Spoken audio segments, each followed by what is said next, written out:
Okay, Ashwini, you can start. Yes, sir. Good evening to one and all present here. Dr. APJ Abdul Kalam once said, teaching is a very noble profession that shapes the character, caliber, and future of an individual. If all the people remember me as a good teacher, that will be the biggest honor for me.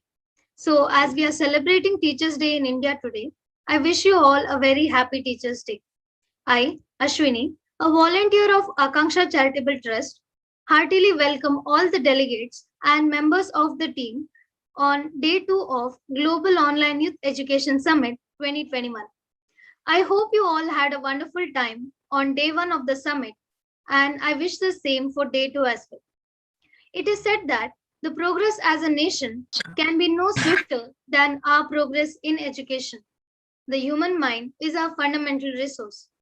To further add on to this, I welcome our guest speaker of the day, Mr. Sahil Parikh, who is the Regional Coordinator for South Asia of Youth Opportunities. He completed his bachelor's degree in Electronics and Communication Engineering from Dr. B.R. Ambedkar National Institute of Technology, Jalandhar, and is currently working as a senior analyst in Quantify. He was selected as an Indian Ambassador of Youth Opportunities from June 2019 to December 2020 and is currently the South Asia Ambassador of Youth Opportunities. He has been bestowed with 30 Under 30 Changemaker Award, Best World Delegate Award by United Nations Habitat, and many more honors to add on. Youth Opportunities has been the outreach partners of many events conducted by Akanksha Charitable Trust from the past 4 years, and their constant support in events like National Youth Conference and GOES has been commendable. So, on behalf of Akanksha Charitable Trust, I extend my heartfelt gratitude, sir. Before we start the session, I request all the delegates to kindly mute your mic during the session and drop your queries in the chat box. We will take up the questions after the session. Sir, I now hand over the session to you. Thank you. Thank you so much, Ashwini. I hope you can hear me. Yes, sir. Okay, all right. Hi, everyone. A very good evening. So I'll quickly start the session. Give me a second to share the screen.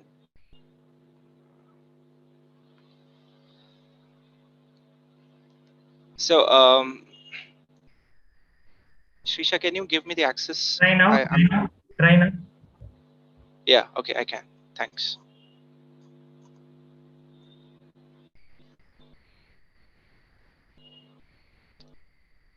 All right.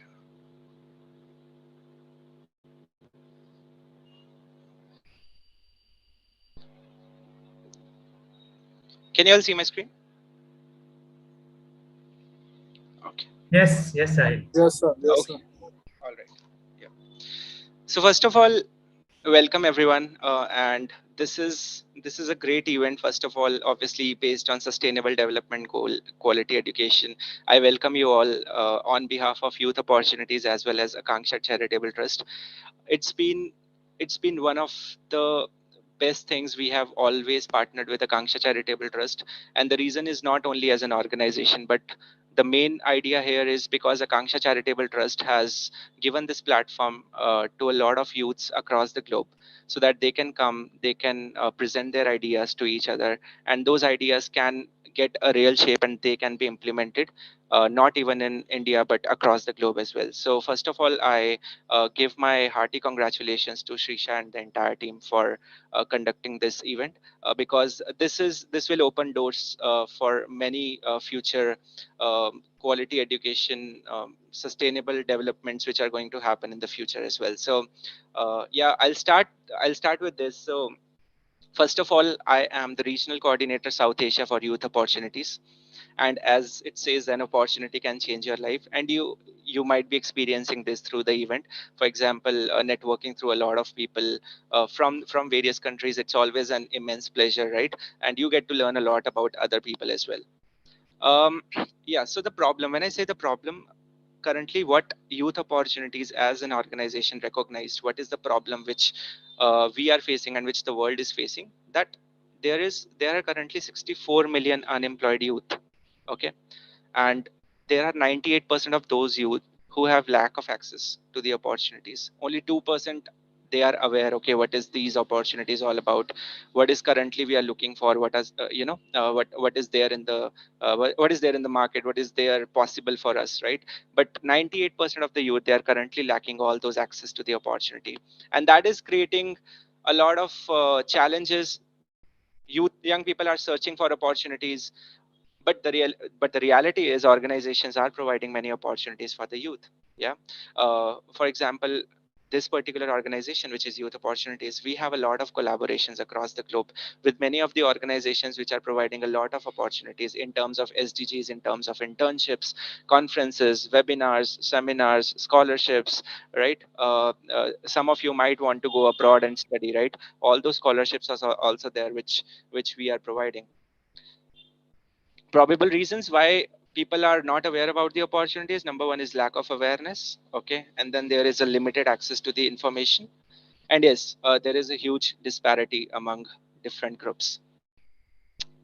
Now if you see this image, obviously, in the middle, youth opportunities, it's becoming a bridge to the person who is looking for the opportunities and to the person who is seeking that opportunities. Yes, so we are basically becoming that bridge so that you guys can come in through youth opportunities platform, through the website, through the apps, look for the opportunities, and then go and present your nation, talk about them on a global platform. But yes, I also talked about a lot of things which youth opportunity is currently offering. Number one, you can obviously go to any competitions which you feel. For example, there are a lot of competitions in terms of uh, I'll start with the basic thing. For example, essay writing competitions, or maybe poetry sort of competitions, or maybe presenting your idea in terms of environmental education, how you can design an idea which is sustainable in the future, because sustainability is the future ahead, right? Conferences, and I think probably one of the current conference which you are a part of, these all conferences are there on Youth Opportunities website as well. Internships, you guys can go to any universities, or you guys can go to any organization, be a part of those internships if you want to really go and do that. Youth Opportunities will give you that platform to go and enroll for the internships as well. Then you have fellowships. I think many of the aspirants, they are looking for those scholarships and fellowships wherein they want to pursue their masters or their bachelors from the foreign universities, and they're looking for some scholarships, right? So obviously we are rolling out applications on a regular basis, on yearly as well as 6-month basis. So you guys can definitely go for that. For example, many of you might be aspirants to go to huge universities like Stanford, Oxford, Harvard, and all that stuff. So you guys can go and see like what are the different scholarships which are available on the platform. Then there are student exchange programs as well, and obviously um, we are providing workshops as well. And then there is a huge potential of volunteer services. You guys can be a part of some organization, do the groundwork, make sure that you are contributing to the societies. So all these things you will find on Youth Opportunities. I eventually, I know that you might have accessed that, and that's where you are aware of Youth Opportunities. But still, some people among you might not be aware of what Youth Opportunities is all about. So that's why I'm currently telling you these all things you can access on the Youth Opportunities website as well as app. Okay, talking about what is our motive. First of all, access to information. Obviously, people are looking forward to it, and then if they are not aware of it, then that's where there is a huge gap, and we are trying to fill that gap. We are giving them the access to the information because it's not a privilege; it's a basic right? Um, VIO is working to build this global awareness by obviously sharing opportunities so that people can have the free and equal access regardless of geographical location, right?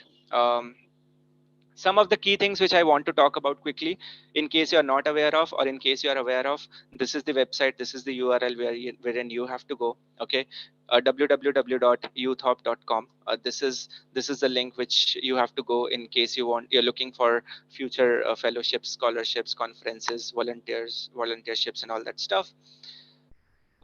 And please join our Facebook groups. You'll find the Facebook groups of your respective countries. For example, the people um, the people who are a part of India, so they can go to Youth Opportunities India and be a part of that.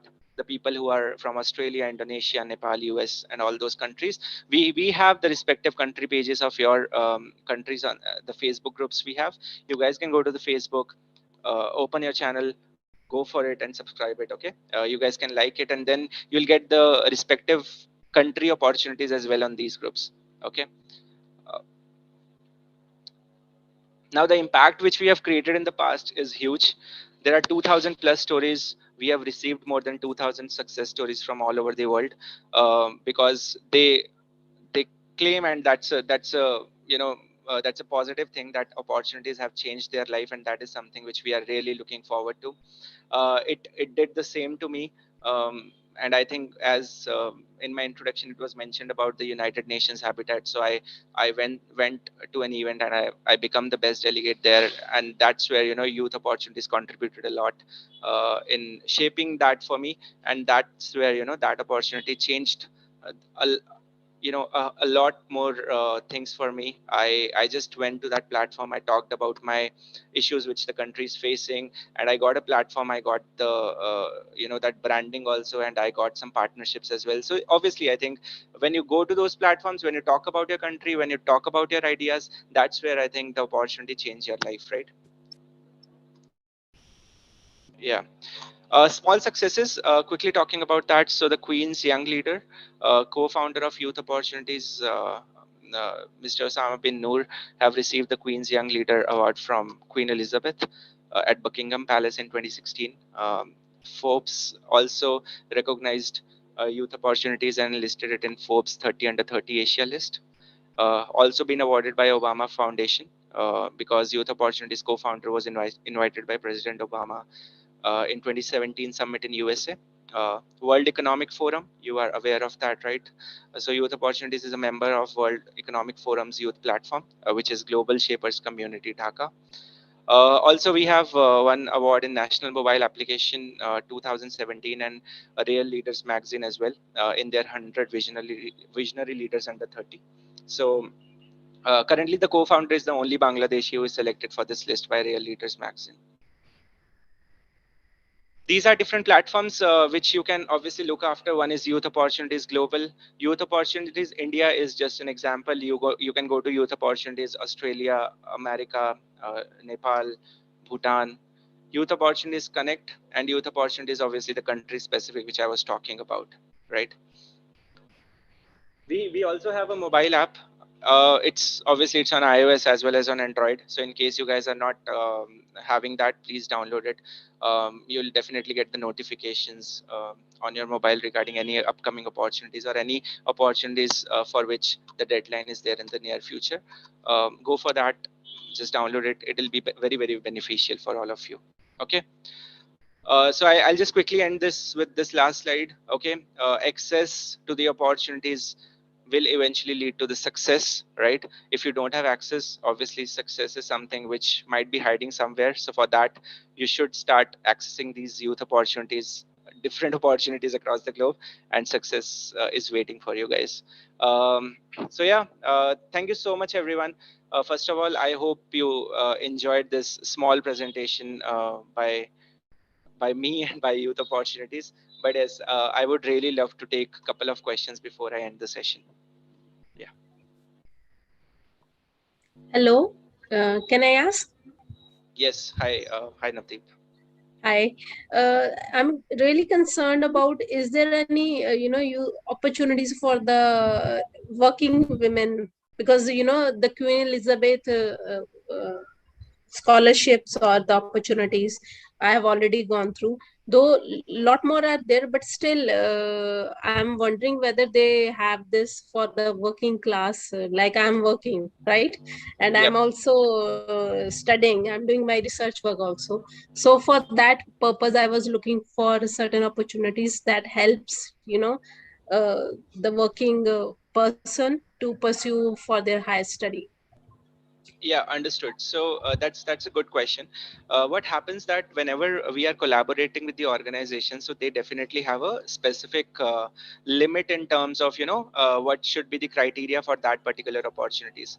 And Navdeep, in case any of these opportunities lies under your portfolio, your age specifications, and your basically what you have done in the past, obviously you can go through that and apply for that. But yes, if you want to sort that out, then that sorting thing can be done when once you go to the deadlines page or once you go to the opportunities page and start looking at the criterias for different opportunities. So obviously there are a lot of opportunities for the working women, just that you have to search it out. Right. Thank you so Yeah, much. yeah. How can we get involved in youth opportunities or can be a part of it? That's a good question again. So you can note it down. There is a global ambassador program which happens every year. Okay. And it probably start happening in the next couple of months. The interviews will be conducted for that. If you guys want to be part of youth opportunities, then obviously you have to fill an application and then there will be a interview scheduled for you if your application is selected. Once that application is selected, you also get through the interview, then you'll start becoming, you might become the global ambassador for your countries, and then the journey starts. Okay. So that particular vacancy will be rolled out on the youth opportunities platform only, so keep looking for that. I have already told you what is that called. That is called as global ambassador program. Okay. So that will be GA 2022. Do you guys welcome any feedback from members? Yes, we do. You have any feedback? So, Mariam, I would love to hear that. Okay. In case you guys want my details and you guys want to give me any feedback regarding youth opportunities, please do that. I will hear you out, and in case there are some changes which are recommended, I will surely make those changes. Okay. Um, I'll share my details with you. Uh,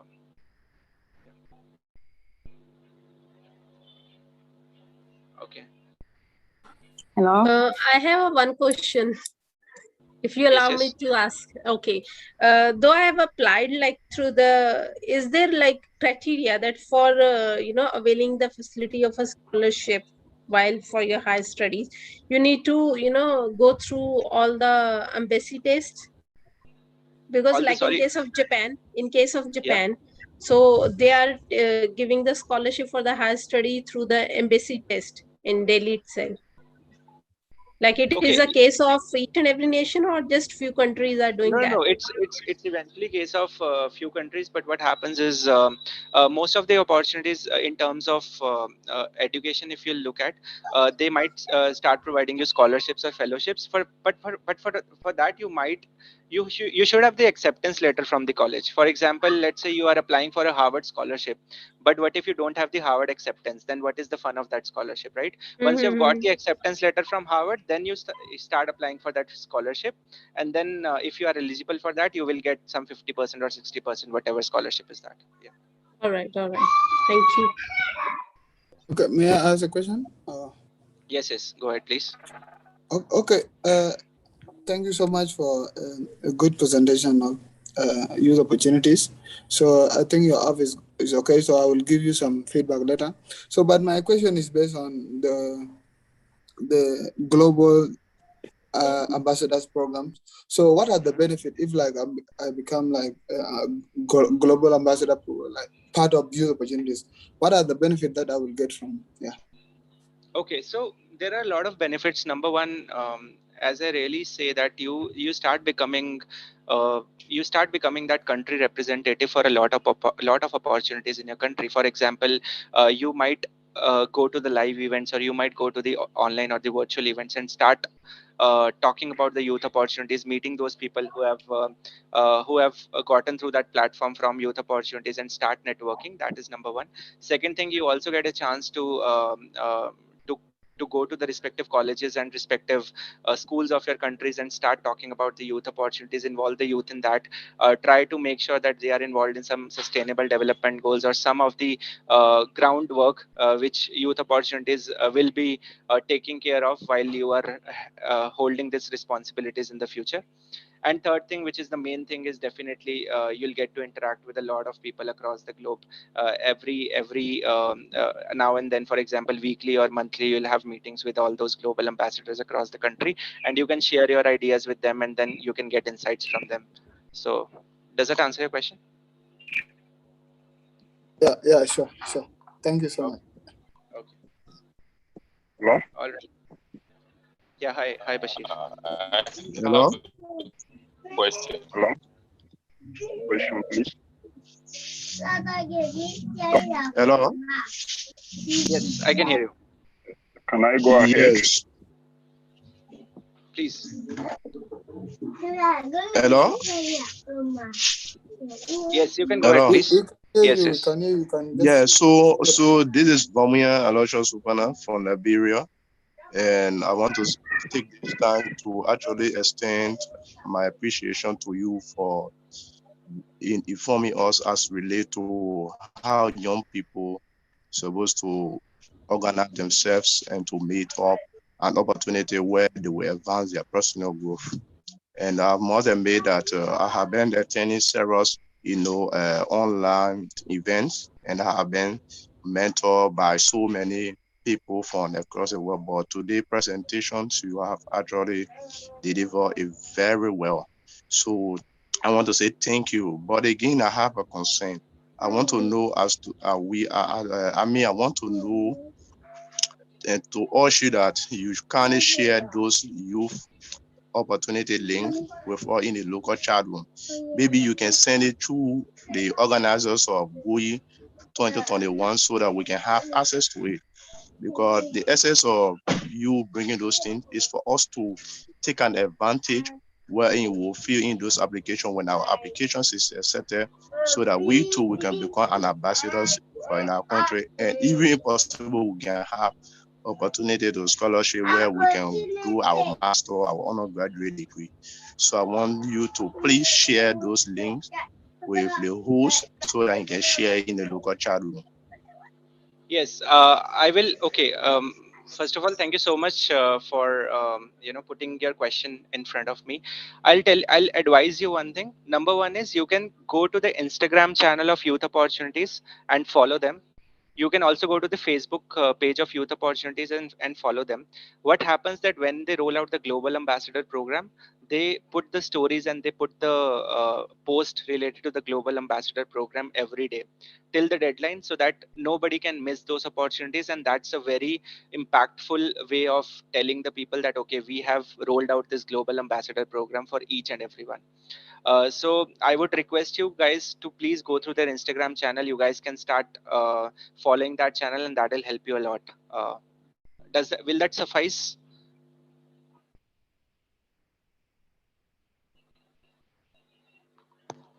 Okay, I think so. But yes, this was it, guys. I think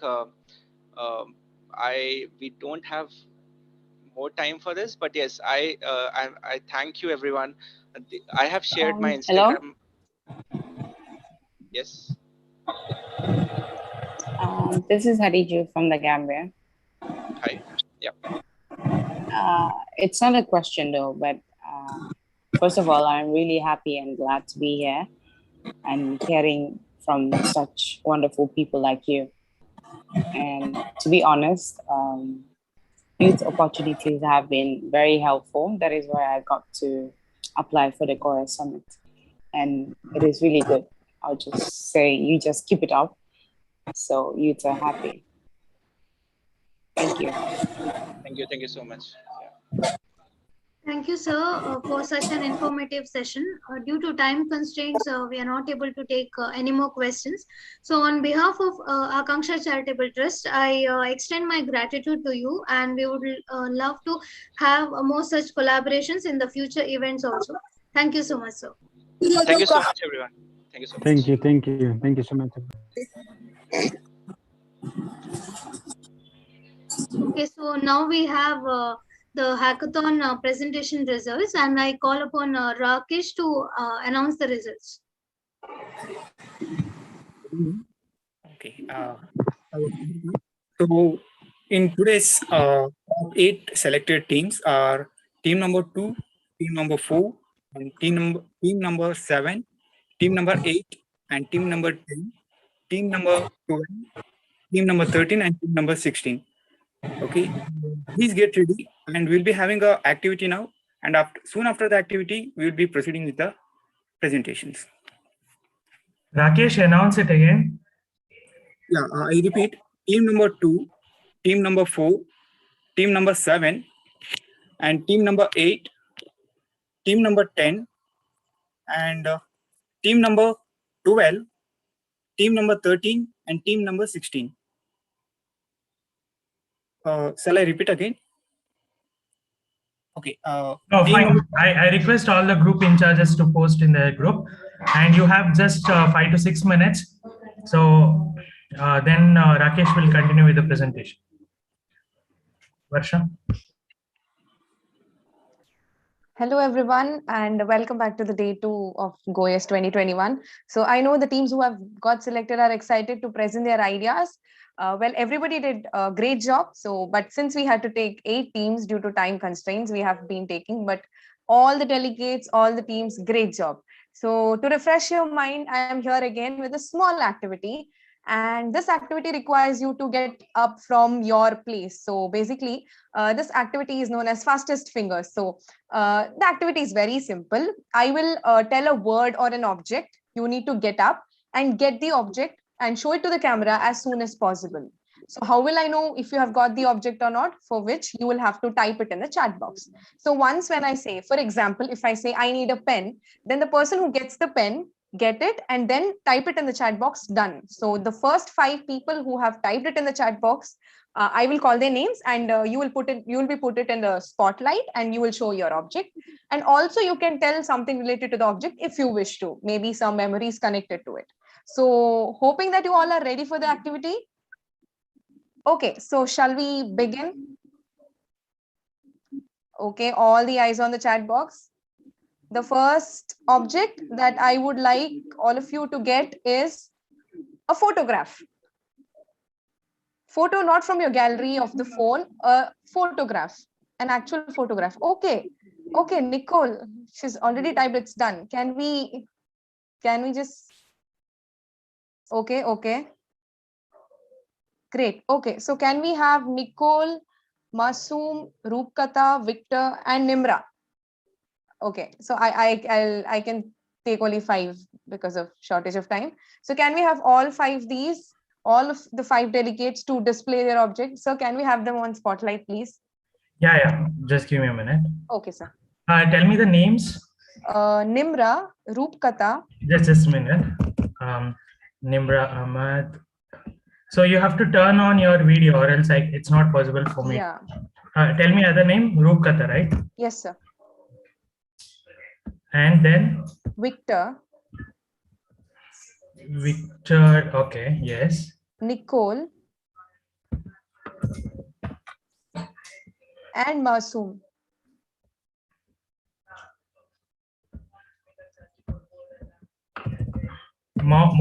Maureen? No, sir, Masoom. He has not started his video. Okay. One more, Nimra, right? Yes, sir. Yes, okay. Yeah, you can go ahead. Okay, so you can, okay. Roopkatha, can you tell me about that photograph if you wish to? Yeah, sure, because he's my idol, my father. Okay, great. And with his grandmom. Oh, nice. Thank you. Thank you, Roopkatha. Okay, Victor, is that you in the photo? If I'm not wrong. Yes, this is me. Okay. When I was like 4 years old. Oh, great. Thank you. Okay, Nicole, I can see a lot of people in your photo. Your mic is on mute. Yeah. It's for me because my wall is filled with photos. So I just grabbed my wall. And this is from one of my musical performances in Hong Kong with one of the national tours over there. And yeah. Great. Thank you, Nicole. Nimra. Your picture, please. Oh, yeah. So this is a picture of my brother and my mom. This is very random because today is Teacher's Day and my brother sent a cake for my mom, so it was with it. Okay, great. Thank you. And sir, Masoom, not yet, no? I'll just check. Okay. Yeah, he's there.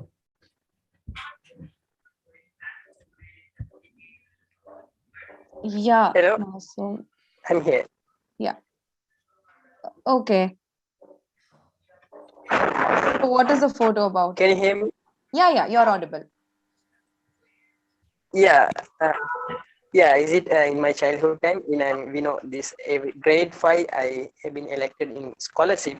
Okay. Passed in above the marks, cutoff marks. So I got it from my childhood memories. Thank you. Great job. Thank you, delegates. Okay, so we have our next object. I hope others are ready because we need to see other different faces too. Okay, so the next object that I would want you to get is the most recent book that you read. The most recent book that you read.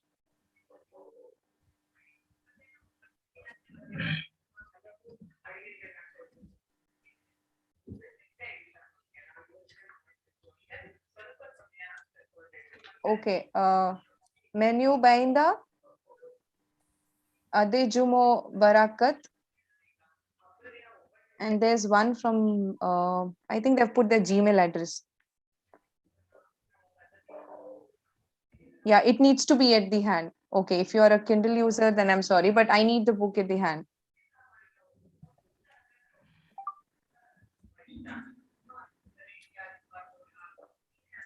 So can we take it from Menu Bainda, if I'm not wrong? Okay. Yeah. Adejumo Barakat. Okay. I could see some here. Shall I add directly? Yes, sir. Okay. Can you hear me? Yeah, who is this? This is a friend book, Every Woman. Oh, what's your name? Can you hear me? Yeah, Adejumo, sir. Yeah. Just, just a minute. We'll add all the delegates together and maybe then you can start talking. So yes. Whoever with the books, I think you can add. We'll just. I'm just looking. Those who have shown book. Yeah, delegates, please show your books towards the camera so that you can be picked. This is the book. Yes, I think we can go ahead. Okay, Adejumo, you can please start. All right, this is the book, Every Woman. It's actually a gynecological guide for life. So, okay. How did you feel the book was? Oh, interesting, because I think every woman would need to read it. It's all about women. Okay. So, yeah. Thank you, Adejumo. Okay, can we have Janine? If I'm not wrong, I'm so sorry if I pronounce your name wrong. It's Janine. It's okay. So this is the book that I'm currently working on because I already joined an empathy week lessons wherein I'm going to teach children about martial law in the Philippines. So this is the book that I'm working on. Great. Thank you. Okay. Menu Bainda? Yeah, I can see a very thick. Hello? Yeah, you are audible. Okay, so this is a Holy Bible. Okay, and this is great. what I just read, not too long. I just read it. Okay. Thank you. Thank you so much. Okay. Cornelia? Hi, am I audible? Yeah, you are audible. This is a book about pretty much technology, particularly in artificial intelligence. I picked it up a few months ago. Okay. Okay, great. Thank you. Okay, so your next question, the next object I would want you to get is something edible. Something edible.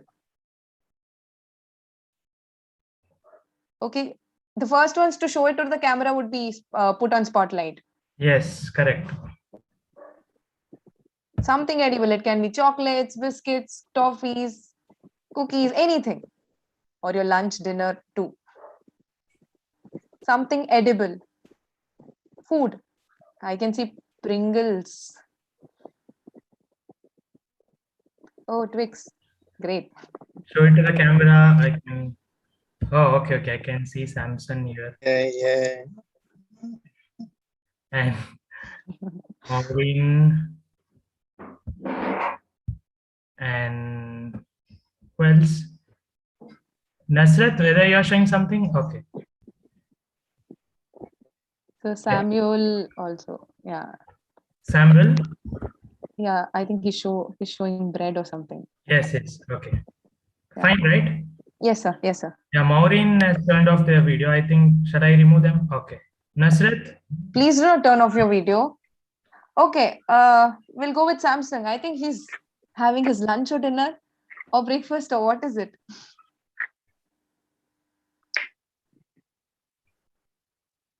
We can't hear you, Samson. You're on mute. Okay, I guess you can hear me now. Yes. Okay, I'm having my, let me say, partial dinner, 8 rice and a fizzy drink. Oh, great. Okay. You can carry on with your dinner. Thank you. Okay, Nicole, she's already eating it. Correct. This is the new Twix white chocolate bar. How's it? Yummy. Caramel layer, and it's so good. You are tempting us right now. Thank you, Nicole. Okay, Kumari Suman, what do you have? I have apple with me. Great. An apple a day keeps the doctor away. Nice. Yes. And Maureen? Okay, she's also eating. Hi. I have coconut. Okay. Great. Thank you. And yeah. Rob? I can see. Is it?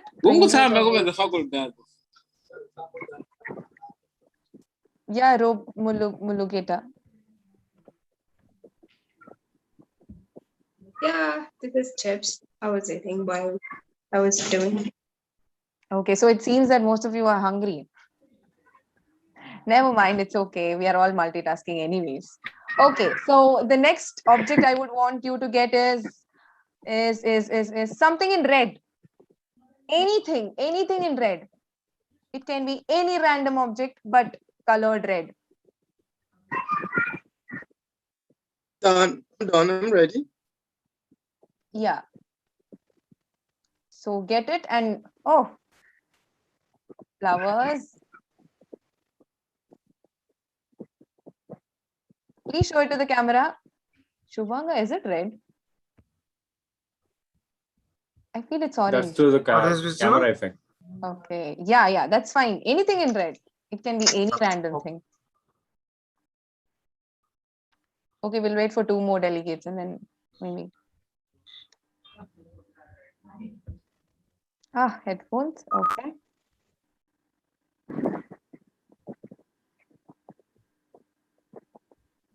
Okay, so yeah, we have a flower. We have 2 flowers. Okay, Sadiq. Okay, he has flowers. Yes, I have flowers, the rose, the mother of all flowers, and it has no smell. It's actually from plastic. Okay. Thank you, Sadiq. Okay, Shubhanga has stationery pouch, right? It's my college pouch, and I keep every stationery which is required for college stuff. It's inside this, Cool. Okay. so that I would never forget anything. Great, thank you. Yeah, Hamza Rahman. Yeah. It's red color paper or Mousepad. Okay, great. Kur Peter. It's Yes. headphone. This is my headphone, and I really like when I'm reading or when I'm doing anything to concentrate. I normally use my headphone, so I really like and I love them. Great, music and reading. Yeah, Claudio Miguel. Yeah, I have flowers for Barsha. Oh, And thank for you. all the girls we have here, you're so nice. And for every girls, I have red flowers. Just say you. Thank you. For Okay, you. next delegate. Roopkata has a tiffin box, if I'm not wrong. Yes, in front of me just it's a tiffin box head. I don't know the exact name actually. So yeah. But it's okay. So you were eating too. Thank you. Okay, thank you. Mavis Nakorle. She has a bottle, I suppose. Yes. So this is a flask for water or tea or any drink that she wants. Okay. Yeah. Okay, great. Thank you. Okay. The last object, because we need to start with the top 8 presentation. This will be the last object. Delegates ready? Okay. Okay, this is Hello? very easy. This is very, very, very easy. Okay, so 3, 2, 1. The items within your arm reach. The items within your arm reach. You can just grab them and just, keep it to the camera. Okay, now don't drop things for this. An item within your arm reach. It could be anything, any random thing. Just put it into the camera and you'll be put into the spotlight. Please show the object to the camera. Okay, I can see someone holding the laptop itself.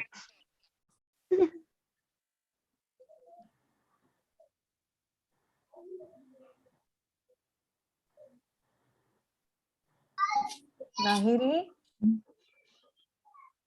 with a knife. Are you scaring us? Okay, so Janai, okay, is that your pet? Yeah. Oh, that's cute. What's its name? Can you introduce it to us? Unmute yourself. Yeah, unmute yourself. You're on mute. So this is my dog Soya. Hi, Soya. She's cute. Thank you. Thank you. Okay, can we have Jason Cyril? Yes, hello. I'm Jason from the Philippines, and I'm holding rubbing alcohol because of these trying times. Sanitization, right. Thank you, Jason. Okay, next is Louis Guillermo. Yes, I got this CD from The Killer. I recommend. I love it though. Okay, great. Thank you. Chandip Visa. Yeah, you were holding something. I'm holding my book. It's a translation from French to Spanish. So Okay. it's really interesting. Yeah. Great. Thank you.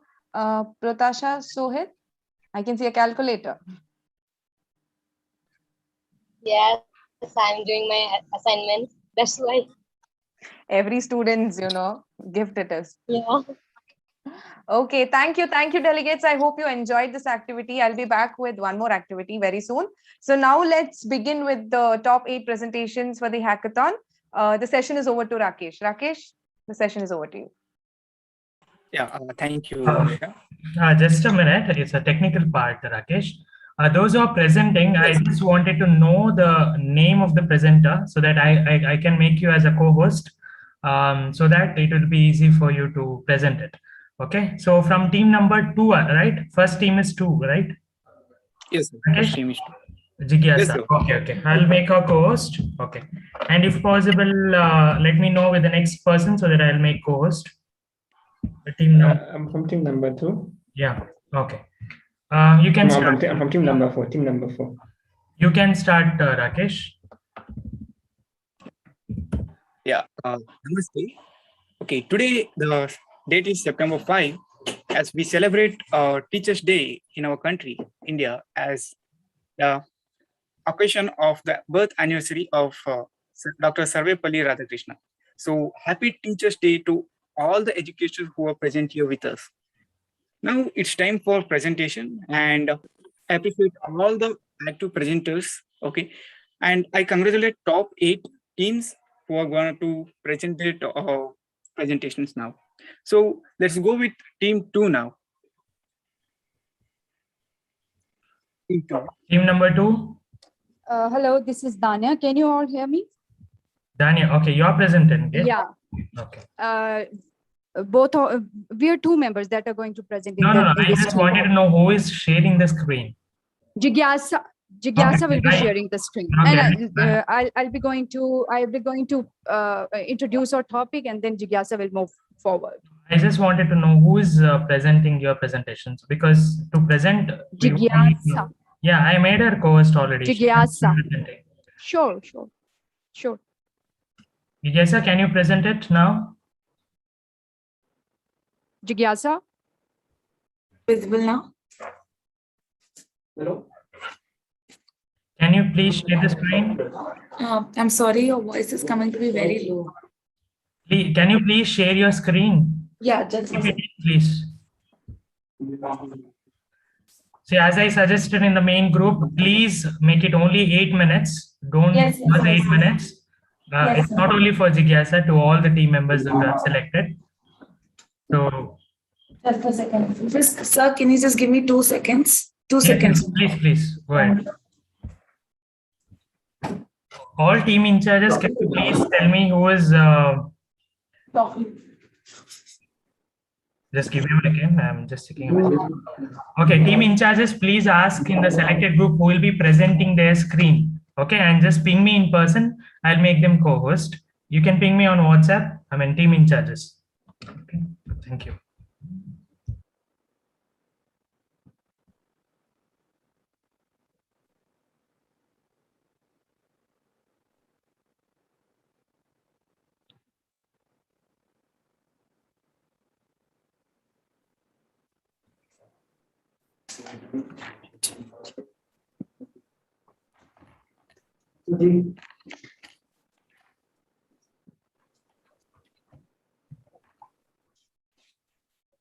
Sorry, sir. Just a second. Yes, just a second. Yes. I'm sorry, I'm taking too much time.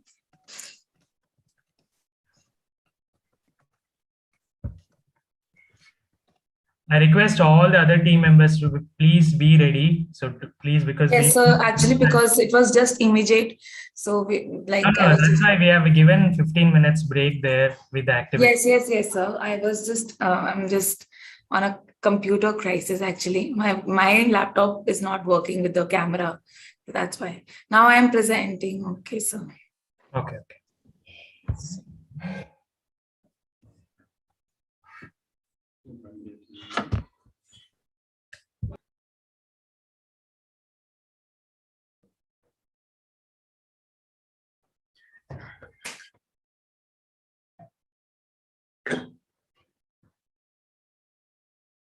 I think somebody has a question. No. Okay, so I am just presenting. Okay, so so since you said it should be just problem focused, so I'm not solution focused. So since we already know that we are dealing with SGT4, so I am just working with the solution. So as we came that the importance in our solution was was years, like 2021, like educating in an all-round system. That means the idea was to introduce capacity building programs at different stage level, where we not just accommodate the formal education or the informal patterns that informal education that we get from our parents, but also accommodate the non-formal education that we tend to do through observational learning or vicarious learning or socialization that is given to us, right? So now the importance of psychology and mental health was taken into consideration, because I think we hardly have an insight, like largely society lacks this insight of psychology being an important tool, and like major things are based on psychology, like whether it's education system based on Piaget, cognitive development and other things. Erik Erikson, Adler, Alfred Adler have contributed a lot to child development in a larger manner. In fact, Freudian is the one which is, it suits today's youth a lot into comprehending what kind of mentorship that, they are receiving, and that what kind of youth are we really propagating. If you see, there's a high level of suicide rate in today's youth. So it is very, very important to accommodate psychology and accommodate mental health into education so that it could be presented in such a manner. Now, I'm not saying that I'm basing exactly everything on mental health, but certain relations of mental health with other developing areas needs to be considered, right? So this is what years will be comprising of. So years will be taking care of psychosocial support, like dissemination about psychosocial support, what are the human values, what social support really means. Like a lot of people say that it's a burden, I can't do it. So social support or social activities and knowledge sharing sessions, brochures, somebody needs help and everything. So positive mental health development culture, culture reconnect, and physical activities and emotional regulation will be core part of it, besides the educational support or the capacity that we are building in them. Right. So this will be now the capacity building program is not just one-time intervention. It is, an intervention which is placed on teacher-child and teacher-child and parent relationship. So if you see like how we will be implementing it and how we will be reaching to our users and customers is like partnering with gynecologists, social workers, policymakers, psychologists, play schools, nurses, ASHA workers, which we have in India, we will, and creches, like, just to partnering them and, then reaching out to parents and then, first educating them and then reaching out to parents to make it more viable, right? Then, when they grow a little older, then partnering with primary healthcare system, primary schools, NGOs, which are taking care, the mental health NGOs that are there for ADHD, autism and everything, the play therapist and everything. So we can partner with them. Then again, partnering with gynecologists at the stage of adolescence, because adolescence brings a lot of changes in women and men both. So gynecologists are required at that point of time itself. It's just that we underestimate the relation of gynecologists with men, but it's much necessary, and they also find it difficult to understand their bodies. Then sports teachers. Most of the sports teachers have been hardcore people, and they have a lot of abuse has happened towards sports teachers. So sports has become an anti attitude. So people do not actively participate in sports. So again, sport teachers need to be garnered upon this, with this knowledge, like how can we invite more people and associate their interest with sports and how to treat them well. What are the team activities that we can actually grow with, because sports is a very, very vast sector. Then we have art teachers, and then specific capacity building programs with for science and maths, then social science and English languages, then vocational teachers, that's like 11th, 12th. But in India itself, we have colleges and PU setup. So it becomes a different setup. So I've just mentioned vocational teachers.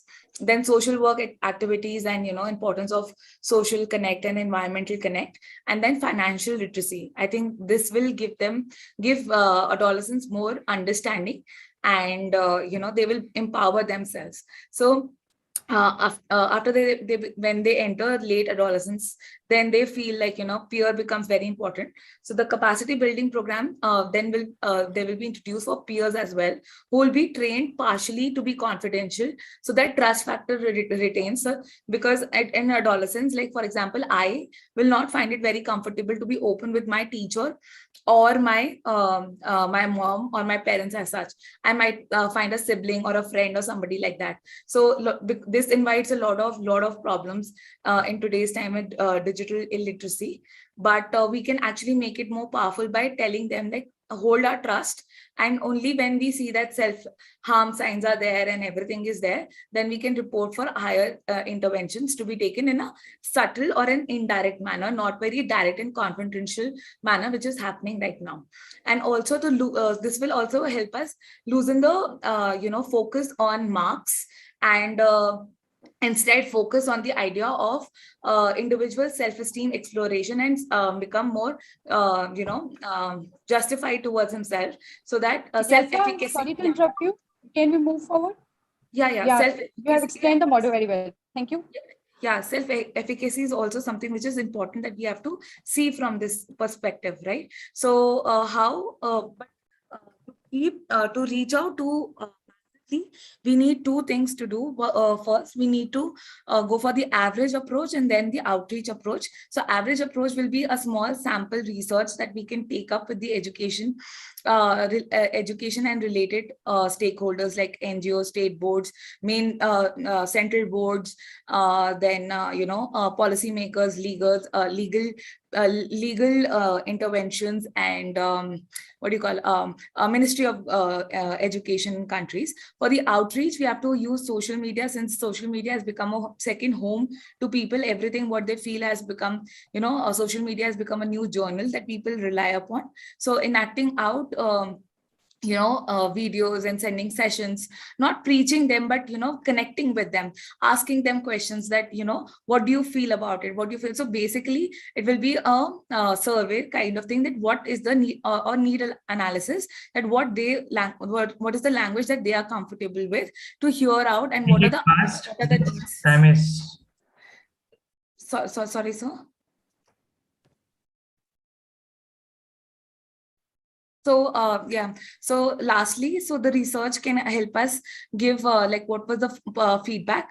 Positive feedback can be arranged, and the negative feedback can be tweaked, so that we get a good the pluses and the negatives from the pilot run. And then we can go on like in stage 1 to go to developing countries. And while we have done from the outreach, we have done the need analysis and assessment. So we can then arrange it in a session or in a setup, where then we can further speak their language, the language of the needs, and get people on board for the this capacity building program as trainers, and we can train people. We can like for initial point, that we can train them so that they can train further, making actually a chain or a domino effect, right? And then we can have these videos and polls and surveys and live sessions with experts and everything. Also, like we can like develop it then further, like how digitalization is the core these days. So website and app can be developed so that people can reach out to us in that way. And as resources, we can have resource kits and manuals and information, basically knowledge resources. And then we can have individuals with expertise who are good mentors and can help people. In terms of connect, we can have peer support as mentors, like those people who have already done something, like they are at position with something in their line, and they can help others as well. And then we can have some helplines so that students can share what they are feeling. So or students or parents or teachers can feel where they are finding difficulty in. So this is the basic implementation manner. And we can partner with stakeholders to garner more attention. Like how ITC is like they have proposed this idea of Shiksha Hi Or, where they have associated the necessity with the purpose. So they are indirectly contributing. Then we can also see like Teach for India, how the system works, and use of social media. And then we can take some points from policy points from new education policy in India, which is a good reform for developing countries, and Australian education system, which is the youngest as of now and the most progressive education system in the world, as claimed by researchers. So these could be the few areas where we can rely Jigyasa, sorry to interrupt you. Please, I'm requesting you to please share our VN and mission with the rest of the delegates. Thank you. So yeah, so this can now be understood from the perspective that that our mission was to empower children. And there is a need to empower the children. There's a need to empower the parents, and to empower the parents, there's a need to empower the educators. So we have to, if we have to, tackle the grassroots level, we have to work the reverse manner. So we have to basically use reverse patterns so that the grassroots, problem is resolved. So that's that's the idea, that we should not leave the idea of using the resources that we have, like and made to feel very insecure or something like that. For example, why do we hire locals? Like, for example, last minute for you. sorry, sir. Time is up. You are taking so much time, please. Sorry, sir. Make it quick in 1 minute. Please. Jigyasa, I'm requesting you to please end up with the main core mission that we have. That what is the power of sir, teachers? I'll conclude with this thing. The thing is that the idea is relying on the pattern that when we when we hire locals, so that because locals know the area and they can work well with the resources which are available, but then we are underpaying them, we are somewhere misusing them and abusing them and harassing them with telling that they're illiterates, though they are literates in the resource user management of the skills and the resources which were available in their immediate environment. So that connection needs to be rebuilt if the nation needs to progress. Right. Thank you, sir. So this is the idea that we wanted to bring about. Thank you, team number 2. And now let's go with team number 4. Do we have a question and answer session? No, there is no question and answer session. Okay, let's go with team number 4. Yes, I'm not. Yes, I'm not presenting team number 4. Yes, I made you co-host, right? Yes. Announce team number 4, Rakesh. Yeah, team number 4, please come up with your presentation. And next, team number 7, be ready with your presentation. All right, let me just set up here. You can see the screen? We can see your screen. All right. Your time starts now. All right, so my name is Bona, representing Group 4, and the project, that of our project is access to affordable virtual learning for all. What we have termed the AVLA project. So the location that we're choosing for our project is a country in Southern Africa, and that country is Malawi. So our company name is AVLA, which stands for Access to Affordable Virtual Learning for All. Our company mission is to provide inclusive, quality, and affordable education and mentorship to children in Malawi. And our company vision is to take e-learning to every area and maximize child empowerment. As a wise man once said, inclusive, good quality education is a foundation for dynamic and equitable societies. And that was none other than apartheid fighter, Desmond Tutu. So a few insights into Malawi's education system. First of all, we shall begin with the challenges. Some of the challenges, first of all, the education system in Malawi is exam and theory focused, just like many sub-Saharan countries. There is a lack of access to education materials in primary and secondary schools. There is low quality and poor management of the education sector. There is a lack of mentoring and guidance for children. There is a shortage of secondary schools in Malawi, as well as a low capacity for teachers with special needs training. Some key facts about Malawi's education system before we go further. The literacy rate in Malawi is about 60.1% as of 2021. 48% of children aged between 3 and 5 attend early childhood development. 38.5% of people that complete primary school transition to secondary schools. 45% of girls drop out before completing primary education. 45% of girls aged beyond 15 are illiterate. There's a very high people-teacher ratio in Malawi at about 62:1. 20% of primary pupils repeat classes. There's an extremely high teacher absenteeism rate in Malawi at about 18.4%. The enrollment of persons with disabilities in Malawian primary schools is about 3.3% and about 2.3% in secondary schools. So what do we intend to solve as AVLA? What we intend to solve is a prevalent lack of quality education facilities that are child, disability, and gender sensitive and inclusive for all. So what is AVLA? I mentioned AVLA. What is AVLA? So AVLA is an e-learning website, an application dedicated to making a difference in the delivery of quality and inclusive education to children in Malawi. What we are focusing on is delivering informative and engaging educational content that is both effective and accessible. So there are two types of content that AVLA will be offering. To begin with is the curricular content, which includes, first of all, the basic education in the schools for students in primary and secondary schools.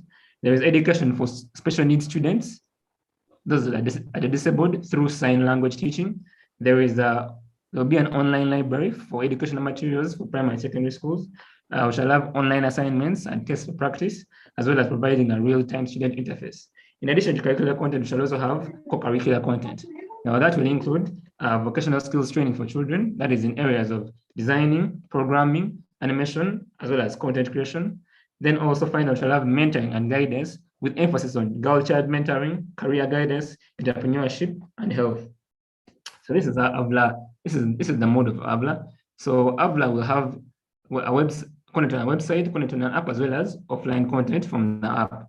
So for the content on our website, it will be split into the curricular content and the co-curricular content, which I've just mentioned above. For the offline activities, for those that don't have access to internet but can get the app, they'll only have access to assignments and tests for practice, as well as the library for that content. So our roadmap for the build-up of AVLA, to begin with, shall start with the analytics. That is determining who is it for, what do they need, and what is useful to them. Next, after that, is creating the technical specifications. The third step will be the user interface design. Fourth step will be the layout of the website, how we want the website to look like. The fifth step will be the actual programming of the website and application, which takes about 3 to 6 months. The sixth step will be the testing, that is making a prototype, the beta version, and sharing it with the public to test, sharing it with a few members of the public to test and see what can be fixed. Seventh part will be the technical support, that is the final fixing the bugs, the errors, the final designing. Then finally, we shall have the release of the application. So the initial funding that AVLA will need in approximate values, for hosting, shall need about $400. For the user interface design, it will require about $1,000. For the website and web app development, it will require about $5,000. For the Android and iOS app development, it will require about $3,000. For registering the apps on Play Store and Apple Store, it will require about $100. For the content creation and video editing, which is a very important part, that will require about $10,000. Maintenance costs here and there will go for about $1,000. Search engine optimization cost, key factor, that will go for about $1,000. Marketing expenses will be about $2,000. Then explainer videos and how to use a platform, that will cost about $1,000. Then finally, the graphic design for the platform, which will be about $2,000, totaling to an estimated cost of about $30,000. Now, where do we hope to get this funding from? We hope to get this funding from, first of all, partly from the Ministry of ICT of Malawi, from angel investors like people, organizations, from donations, as well as grants, then from company partners. The companies hope to partner with, for example, UNICEF, World Vision, Plan International, and CAMFED, which is focused on poverty eradication in Africa. Now, we also intend to use this AVLA platform to also get revenue back, we as well hope to get revenue back using this platform, using number one, Google AdSense, we shall be renting out space on our website for advertising. Number two is brand endorsement. Number three is issuing of certificates of completion. And number four, finally, is donations made through the website. Now, how do we intend to market AVLA? And we tend to market AVLA through, first of all, multimedia channels, which are the TV stations in Malawi, as well as the local radio stations, which are plenty, about 292. Then next, we hope to use the print media, either newspapers and magazines. We hope to use social media, that is Facebook, Twitter, Please Instagram. note, you have last 2 minutes for presentation. And we tend to use the college visits, school visits, as well as the Ministry of Education channels. Now, some key resources that are needed for this project to be a success. To begin with, the most important resource is the human resource, which is the technical team that includes the coders, the user interface designers, the graphic designers, as well as the multimedia personnel. Then another key resource will be the computers, which hope to be provided from donations, as well as grants from nonprofits like TechSup, who are big all over Africa, as well as companies like Microsoft. Potential key partners that we've identified include the Ministry of Education of Malawi, the Ministry of Gender, Children, Disability, and Social Welfare of Malawi, UNICEF, World Vision, Plan International, CAMFED, Microsoft, as well as all the telecommunication network providers in Malawi. Key policies that are required for this project to be a success.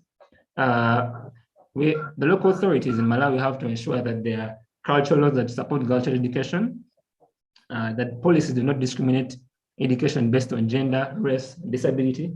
You have to ensure that policies allow freedom of expression, and policies also allow freedom of access to internet. Now, how the local authorities can support the AVLA project, first is by allowing education awareness programs in communities, assigning slots on TV and radio stations to promote the awareness. They can reduce internet costs in Malawi. They can encourage communities to welcome the project, as well as sensitize communities on the importance and relevance of the program. So we also performed a SWOT analysis on the project. What are our strengths, weaknesses, opportunities, and threats? So our strength is that we shall be providing experienced teachers, shall be providing a variety of educational materials to the library. AVLA will be accessible to anyone around the world, not just in Malawi. Shall be providing a flexible learning schedule for pupils, as well as providing IT personnel. Weaknesses that we've identified, first of all, it is the technical issues. We may have technical issues due to slow internet or server issues. And then, as well as lack of electricity in some areas may render the platform unusable for some. The other weakness may be insufficient mentoring for each and every particular child. Then the final lack of basic IT skills amongst educators in remote areas may also be another weakness. Now, the opportunities that have identified, number one is the increased demand for e-learning facilities due to COVID-19. Cross-platform availability, i.e. the content will be shared both on YouTube and Facebook. The platform will be made accessible on mobile, desktop, as well as tablets. Some of the threats that we may face as AVLA, number one is security risks like hacking, the malicious data loss, weak support from government and institutions, as well as a lack of seriousness among students due to low self-esteem and poor time management. So to sum it all up, I just want to thank all those that made this possible. For the presentation, that is, I want to thank I myself, Nwaga Magarabona. I want to thank the lead research team, Godfrida, as well as Eldad. I also want to thank my research team, that was Faiz, Fatso, Travis, Abdullah, as well as Kulibali, Melissa, Bashir, and as well myself that participated in the research. Thank you very much, Kanksha Charitable Trust, for organizing this. Thank you for this opportunity, and I hope that this project can be a success. Thank you very much. Thank you, team number 4. Now, team number 7. Team number 7, are you ready with your presentation? Yes, we are. Yeah. All the best.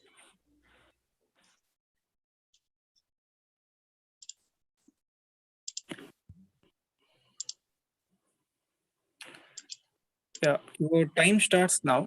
You'll be having 8 minutes. Okay, so my name is Sophia and I'm from Russia, and I'm going to be presenting for group 7. So what are we and what do we do? We are Ubuntu, and we are a global non-governmental organization working to transform education to make it relevant to all learners. We seek to contribute to the protection of our planet, progress and prosperity of people through transformative education to ensure that the generation of today and tomorrow have the right competencies and skills to make informed decisions and lead sustainable lives in a peaceful world. So as we are going to work with national ministries of education to create inclusive policies on education that encourage the inclusion of learning outcomes that are connected to the issues surrounding the learner's environment into their curricular and assessments. We are also going to work with educators at primary school, tertiary, and vocational institutions to empower them with the right resources, competencies, and motivation that enables them to deliver these quality learning to the children that will help ensure that all learners obtain cognitive, socio-emotional, and behavioral skills. And we are also working with learners and engaging them in dialogues and activities that promote peace, gender equality, humanity, and sustainable lifestyle. So our vision to ensure that all learners acquire the knowledge and skills needed to promote sustainable development, including, among others, through education for sustainable lifestyle, human rights, gender equality, culture of nonviolence, and so on. And our mission is to build those sustainable minds of children that are capable of making well-informed and compassionate decisions that promote the same goals that were mentioned before. And we have a strong belief that by 2030, we will be able to achieve our goals. Just to be sure, we are choosing South Africa as the area we're working in, as this area really needs our help right now. A lot of children, especially girls, do not get access to quality education. So our activities targets learners in primary, secondary, and tertiary institutions. And we are going to get finances through donations, training fees for educators, grants, fundraising activities. And we are planning, of course, to implement paid advertising in print and electronic media. We're going to have a website and social media advertising. And our key partners, you can see them on the screen. And we are hoping to build those minds of children, connecting, so including all of these skills, yes, soft skills. Yes, so not going to go into detail here. There are a lot of world crises that we need to focus on because it affects our educational system as well. We are just going to go straight to our solutions that targets the SDG 4.7.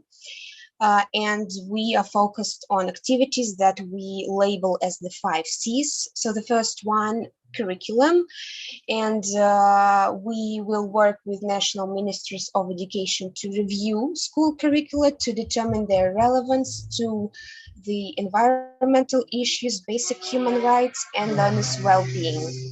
And we will recommend learning outcomes that should be included, and of course revise the curricula to include recommendations that have been agreed upon. That will ensure that learners get the needed competencies. Then number 2, thank you for drawing on the screen, is capacity building. We will empower educators through trainings to help them deliver quality learning, support these trained educators, especially those in rural and remote areas of South Africa, with free laptops, smartphones, and internet connection for easy access to training materials, and we'll obtain feedback and see how our activities affect the process. Yes. So number 3 is communication. We're going to engage learners in dialogue about topics that are focused on inclusivity, gender parity, mental and digital well-being, cultural diversity, climate change, and others. Number 4 is we are going to build a special community. So when we have as we transform the minds of learners, it is vital that we engage them in the activities that are geared towards our goal. So we will organize summer projects for learners such as tree planting to save our ecosystem, humanitarian activities, those living in poverty. You're done with 6 minutes and left with only 2 minutes now.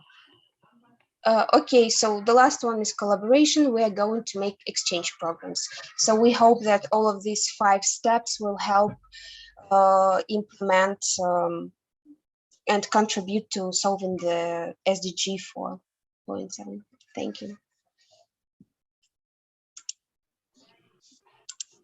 You done with the presentation? Yes, I'm done. Thank you very much. Yeah. Thank you for your presentation. And now, team number 8, are you ready with the presentation? Team number 8. Yeah, we are ready for the presentation. I'm going to screen share now.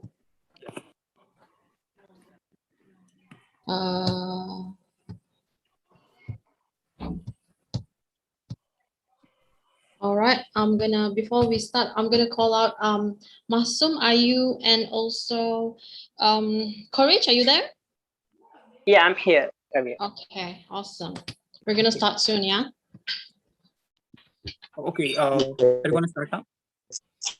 All right. So, salam and hi everyone. I'm Rabiatul from Brunei. Joining with me today are Masum, Ayu, and Courage. So they are my team members, team number 8 for today's presentation. So Global EduTech is the company we are going to build where we will be specializing in educational platforms. So this is our chosen topic number 7. So the products. Our products has 4 main purposes. So the first one is innovating a multi-level companies. One of the many benefits of partnerships is that it can give you access to a wider range of expertise. So that's the first one. The second one is to develop people proficiencies. And the third one will be innovative technology. Yeah, this is what we want to focus on. We want everything to be innovative. And the last one is to empower people in remote areas. So we stand with the tagline education for all. So regardless of gender or cultural diversity, we want to involve everyone, and that includes people in remote areas as well. Okay, so as you can see from the chart, these are among the many challenges in education globally, yeah? So, and that leads to the research materials from UNICEF. Almost 23% of students in different age range does not attend school, be it primary, secondary, or higher level of institutions. And around 44% did not complete their education level. This is the reality. This is what happens now in this global era. And here we are trying to make an impact and try to reach the SDGs 2030. And that is leading to the question, what is our main goal for this project? I'll pass the screen to Masu. Thank you, Rabia. Now we come up with the heart of the presentation. So let's see what's our main goal. Our main goal is learning opportunities must be increased and diversified, using a variety of education and training modalities that all youth and adults can acquire relevant knowledge, skills, and competencies for decent work. Next slide, please. So now we come with a categorized group. Then we are categorized in 4 groups. The first one, children and young people. The second one, academics, private and government. The third one, women. And fourth one is disability group. Then next slide, please. Now we come up with what's our company product. Then we are providing accurate digital database. The second one, e-learning materials. The third one, speaking glasses. The fourth one is learner incubator. So now we can understand our company product. Then let's move next slide. Then now we come up with what's speaking glasses. Then now we can see in slide the providing education information in one click. You can use it, try connecting with another devices or independent. The second one, the solving direction and learning material for disability, a woman and youth. Then third one is cheap prices, easy to recharge and durable products. The next slide, please. Then now we come, what's our e-learning materials? We provide some products in e-learning categories. Everyone can learn without go from their own room. The first one, in nowadays we are trained in 3D cartoon. By combining wearing our glasses and connecting with your devices, you can watch 3D educational videos. The second one, digitalized system, these books. The digital library with different access category. So now you can access in everywhere in the world in your hand. The third one, interactive discussion. Then now you know, in interactive discussion with professional tutor in your hand too. The next slide, please. Then now we come, how we realizing our idea with professional analysis and digital information based on your request. Then now we know the global edutech, how we connect with private public sector and with us. Then now we know the providing accountable data for professional and personal purpose to support your idea. These are our connectivity with our global edutech program. So next slide, please. Then it's now over to you, Alia, to learn an incubator. Thank you. Well, thank you. Our four product is a learner incubator. We want to we want to optimize the stakeholder from the government. For this, our first company we will build at Indonesia. As an awardee from Indonesian Ministry of Communication and Informatics, I want to optimize my networking from the Indonesian ministries for the government sector, while in the academic sector, as a master student at Tsinghua University, I want to optimize my partner and college at Tsinghua University and friends at IIT Bangalore to develop this learner incubator.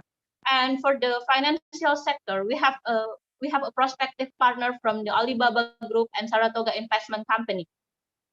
Education incubator system in empowering human resource requires an active role, not only from the from stakeholder consisting of the government, universities, financial institutions, and investors to develop the education sector for children and women. Thus, they can develop the local company, the local economy to realize community welfare. This company's role is to provide incubators from the business from the education sector, namely potential youth and their business products. Our company will conduct socialization and guidance on proposal preparation and skills training to select and determine prospective youth tenants who commit to develop education and business. Prospective tenants who meet our criteria will carry out an incubation process of 8 months. The incubator consists of our company and academics will provide technical training and planning management trial education. We will also assist with implementation of certification and standardization of community products with the government. After the incubation, the tenant will enter the business development and education activities for 24 months for commercializing products and public services, while financial institutions and investors at this stage will help provide capital for tenants and expand the network. After incubation, hopefully, every tenant. Last 2 minutes left. Please note, last 2 minutes left. Yes. After incubation, hopefully every tenant could implement real work that is innovative and highly competitive so that the incubation output can reach national and international scale. Next slide, please. Next slide. Well, we plan to use a less budget to optimize our output because we want to optimize our partnership. So for develop the artificial intelligence, we plan to use around 1,500 US dollar and maintenance twice from that. For the develop the digital database, we want to use around 1,000 US dollar and unexpected expenses are almost 2,000 US dollar and promotion and global partnership is 1,000 US dollar. Next. For financial support, generally we need around 8,500 US dollar, and we will do open company stock and partnership with the government and company. Next, we'll explain by Courage, please. The government role in our project involves medium-term program in youth empowerment, freelance certification program for high-quality micro, small, medium enterprises, giving awards to highly contributing youths in the society, and also reduce the bureaucracy procedure, decrease the price of internet to make e-learning sustainable for everyone. The promotion method include optimizing social media and the internet, using of social engine marketing and social media tools such as Instagram. This will help to engage a lot of young youth in our generation. Also collaborating with global organizations and also conducting free online events, which will be easier for everyone to connect and learn virtually. The impact measures will involve economic and human development, availability of micro, small, and medium enterprise in rural areas so that it might engage everyone, even the people that are found in the rural area. Evaluation project to find out like if our program is working. We have direct interviews, online research. Your time is thank up. you for such Please an wind up. opportunity. Yeah, thank you so much. Thank you, team number 8. And now we have team number 10 here for the presentation. Are you ready with your presentation, team 10? Team number 10. Yes, yeah. Yes, yeah. Let me share my screen. Yeah, please. But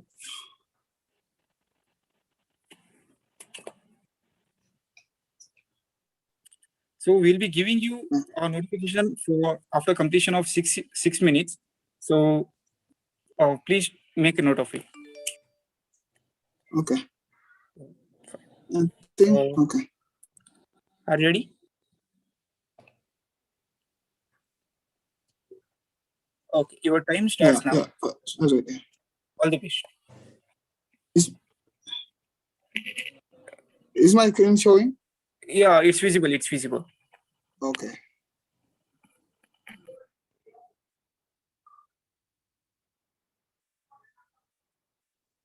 Okay, you can see, right? Yeah, team, you can go with it. We can see it. It's visible. Okay. It's visible. Okay. Hi everyone, I'm Kurpidatan from South Sudan, and I'm from Binkas International. So our organization aims to empower Indian youth with quality skills and knowledge, but in a practical way. So,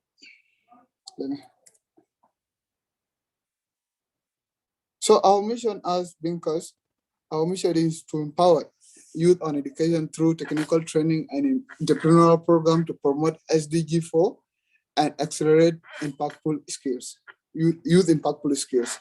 Our vision is to create 6,000 plus young entrepreneurs, which will create and provide enough job opportunities for Indians and all global citizens in the next 8 years. Our aim is to ensure that by each year, starting from 2022, we'll train an average number of 550 plus young people per year to reach our vision of 6,000 plus entrepreneurs. So the question is, why now? There's a quote just says, if not us, who? If not now, when? So as young people, we have to go outside there and take action to change the world. As you can see into this, look into these screens, children deserve better life, better living. In India, there is a place called Dharavi. Dharavi is the largest slum in India, of which these young people living they are living in Dharavi. So how can what is the action that we can take so that they can really deserve the life they want?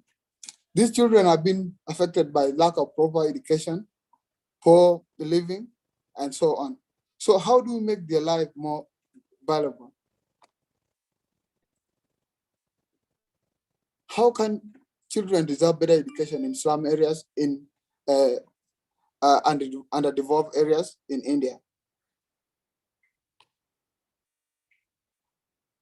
So how can we make youth more impactful to deserve the education that they want and the living that they want? So as Team Bika, we have identified that the problem that we have identified, some of the Indian youth between age of 15 to 29 in rural and urban of Mumbai have limited access to practical or technical education due to the disconnection of modern education, which increased unemployment and poverty rate in these Mumbai's areas. As we move forward, Dharavi is said to be one of the most literate slums in India, with a literacy rate of 69%, according to Wikipedia. But the question is education system in Dharavi effective enough for youth to gain self-responsibility? Our answer say no, we don't think so.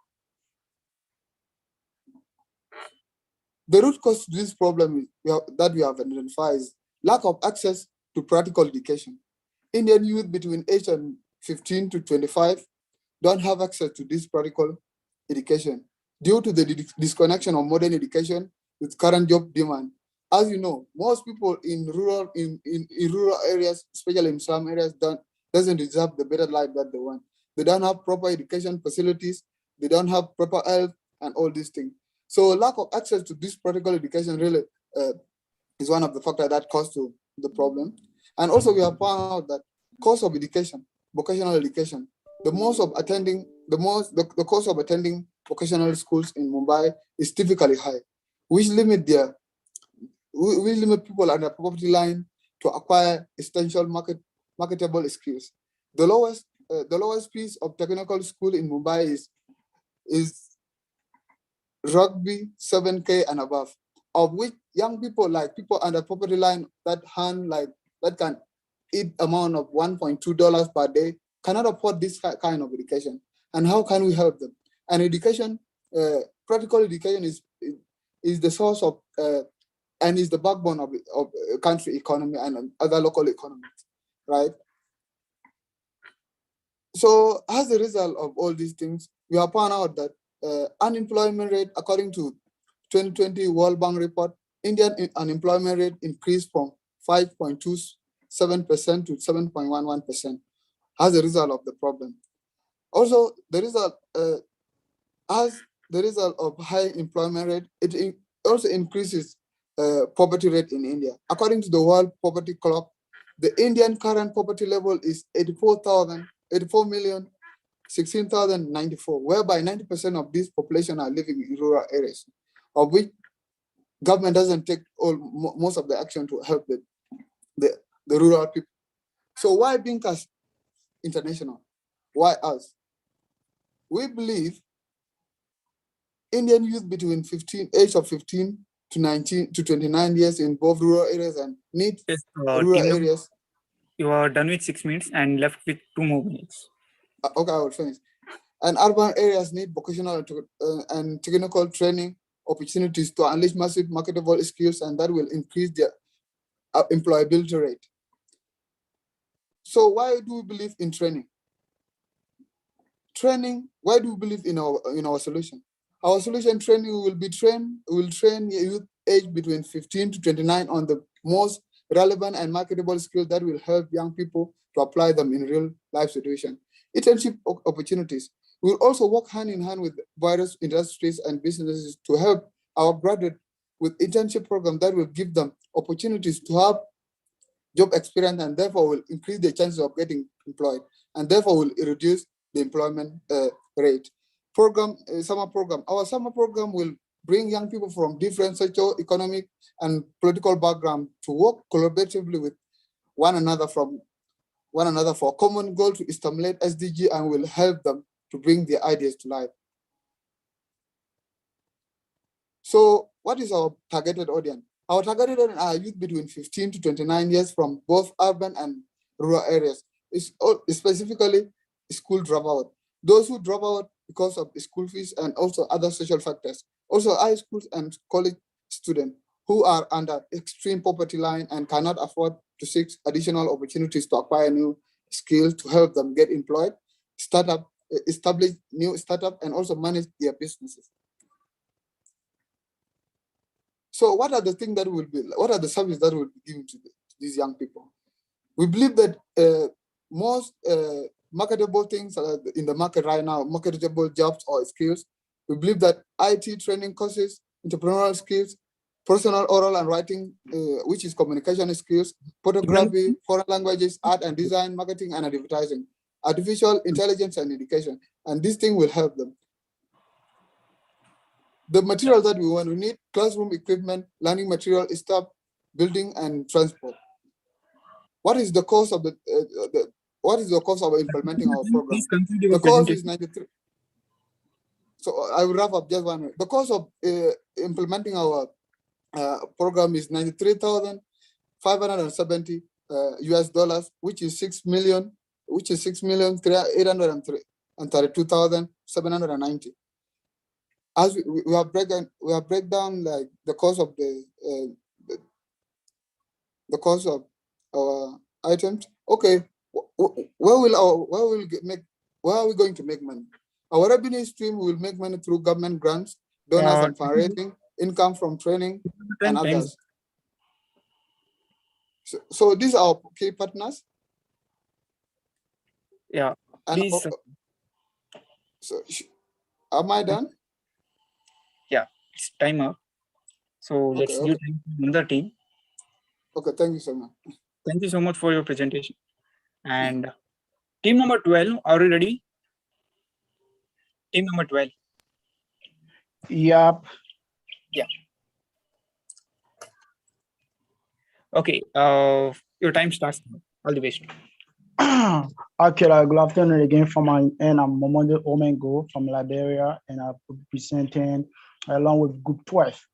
All right, our project is a sustainable through education, empowerment, and development, where we'll be recognizing the three pillars of sustainability, and that has to do with economic empowerment and that of social, meaning the society. So basically, I'm going to look at, due to time, I'm going to look at three things that we are going to look at. And our goal is by 2030, ensure that all learners acquire the knowledge and skills needed to promote sustainable development. And that has to do with quality education, gender equality, human rights, and so on. Next. All right, and our user relationship and impact, the target audience for our proposed innovation are all the learners, because by 2020, we want learners to at least have that skills and knowledge to be able to sustain or have a sustainable society. So learners, both formal education and informal, because we want to like reach the hinterlands or the rural areas to be able to get everybody have that skills and knowledge to be able to have a sustainable society. Thank you. Okay, now these are our key activities that we are going to look at, and have to do with coordination and alignment meeting with government, union, assisting advocacy group. We will be meeting with groups that advocate on behalf of less fortunate or the ones that voices can be heard. We're going to engage with them to be able to like help us in the process. And reorient education priority to apply ESD and goals and objectives. What we are going to do is that looking at the educational sector in the world, there are so many countries who don't have that good policy when it comes to education, and we are going to reorient when it comes to the priority of the ESD, and improve public understanding and awareness of sustainability. We are going to make sure that the world understand when they talk about sustainability. What is sustainability? Because people really don't understand the sustainability. Because when we are discussing sustainability, meaning you are trying to give the current generation a good future, we are hampering the generation ahead. That's how we talk about sustainability. So we are going to like improve the public understanding of that. And then we are also going to provide adequate teacher education and teaching resources.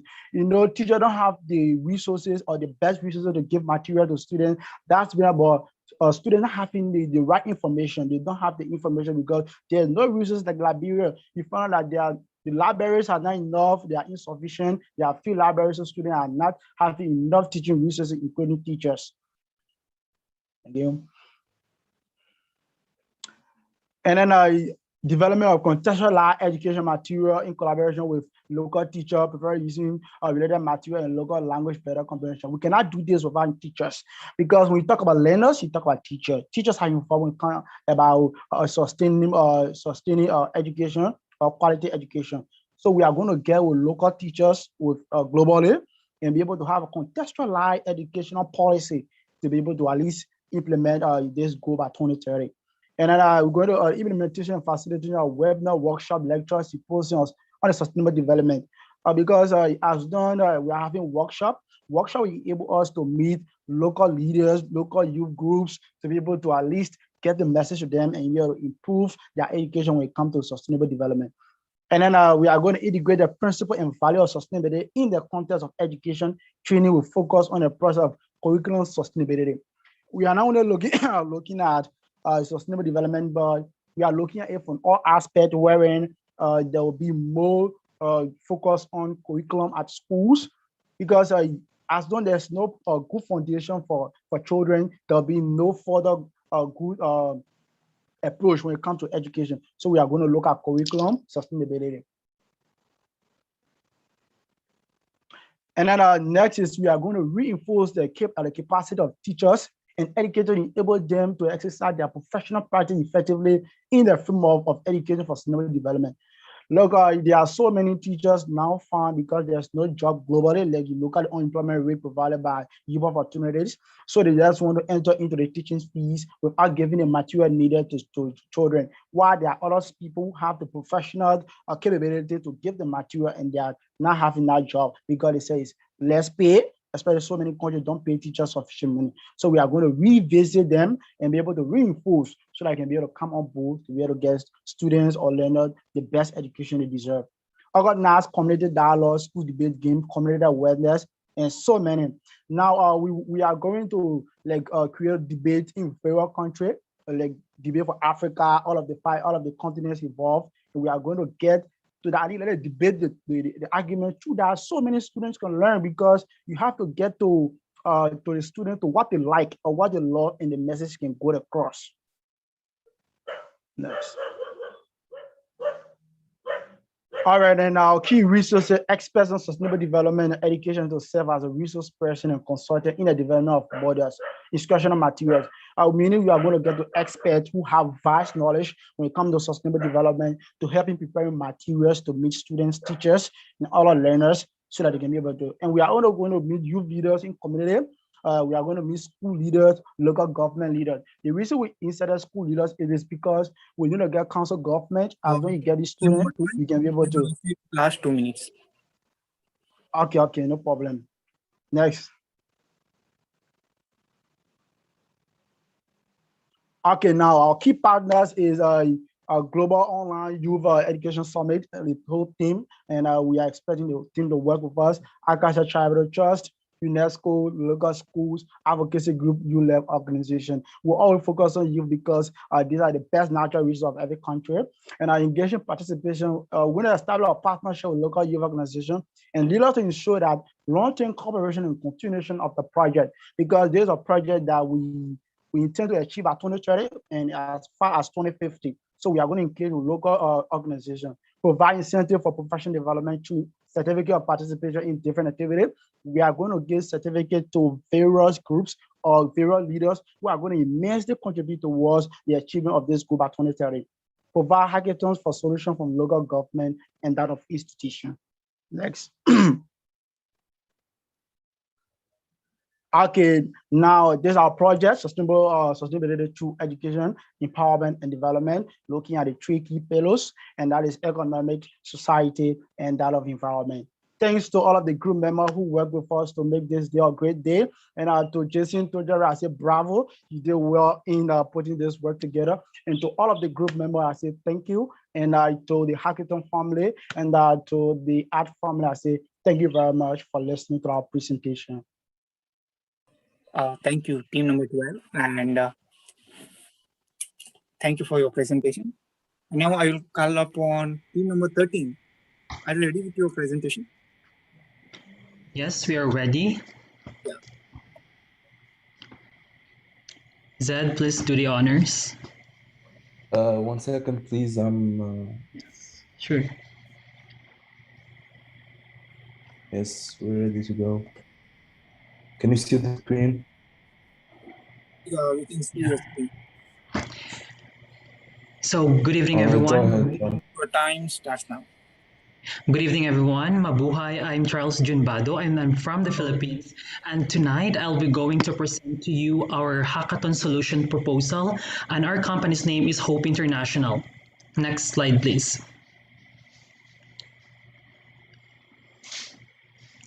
So, our company's name is Hope International because this one is very timely nowadays, most especially that we're facing pandemic.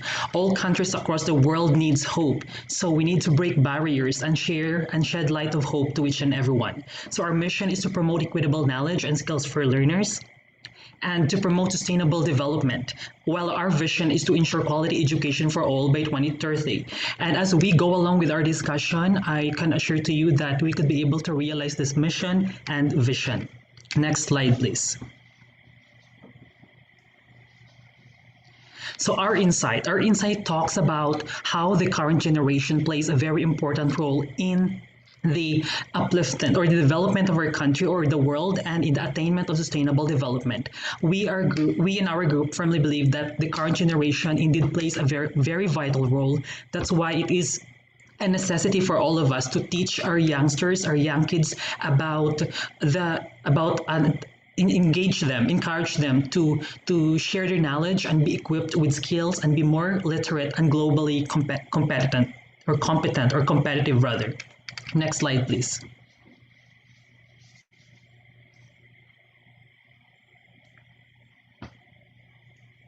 So the current problems that are facing of a specific or majority of the learning institution, schools mainly focus on marks and grades, no promotion of life skills, no awareness of politics, lack of career guidance in the education system, demoralized educators, tutors, and teachers, and lack of psychological trainings. We really see these things as a barrier in the education sector, not only in a specific country but almost all institutions across the world.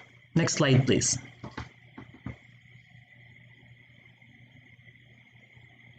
Facts on today's education. Did you know that as of 2030, 31 million primary school pupils worldwide drop out of school? The dropping out or the constant dropping out of pupils or students in a particular institution is very alarming. That's why we would like to address this kind of issue to not only in the government but also to other partners or agencies. Next slide, please.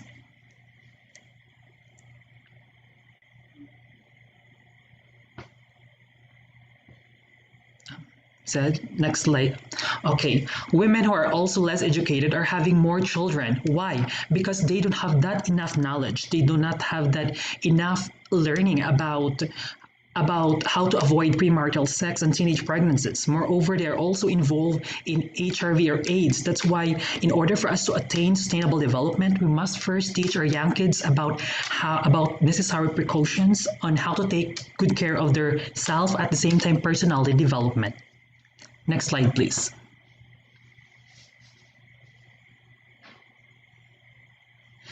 Moreover, 52% of the world's out-of-school children are girls, and two-thirds of the illiterate people in the world are women. Illiterate children is next to, hopeless country or hopeless world. In order for us to gain more hope, in order for us to reach our goal and vision, we must invest our children in the education so that they could be able to be more literate, equipped with essential knowledge that they could be able to use in the different areas of life and aspects of life. Next slide, please. So here is our target group. Actually, we don't only focus on one specific educational level, but we tend to focus in preschool, high school, college, and university, and we would like to promote inclusivity in our target groups. That's why we do have these 3 educational levels. Next slide, please. And the question is how we could be able to, realize the vision and mission. So here are the list of our company activities. First, it talks about the curriculum. I do firmly believe that implementing necessary things such as SDGs in the curriculum of every institution plays a very important role. In that way, they could be able to use it in their methodology or in the way of teaching. Second is that review national and international policies and laws that regulate tuition loans, most especially to those unfortunate in life, and reusing recycle of items. Sustainable development does not focus only on, honing our mind, but it's also about honing our heart, how we use our skills in promoting in our environment so that we could be able to preserve it and so that the next generation could be able to enjoy what our resources has to offer. At the same time, land and resource reform. Next slide, please. Furthermore, environmental management or environment management initiatives, merits of afforestation, the merits of deforestation should also be considered, most especially that a particular institution is, prone to in the usage of paper. So we need to minimize that one. Instead, we should also follow the 3 R's policies. Moreover, awareness promotion initiatives, benefits of quality education for all. I firmly believe that education does not only in one specific gender, race, color of the eyes or hair, but everyone must enjoy education and must be educated. Next slide, please.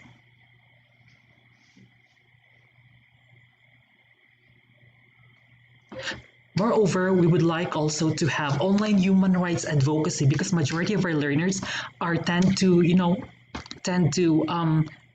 victims of human rights abuse. And how we could be able to do that? one way is to have that online contents. We firmly believe that we could be able to solve this kind of issue by online promotion, such as posters, articles, graphics. Moreover, trainings and networking forums for the youth is very essential, because I firmly believe in an activity like this, we just don't talk to one another, but we collaborate, we share ideas, and I think that is the most important aspects that this kind of activity do you have. Okay, next slide, please.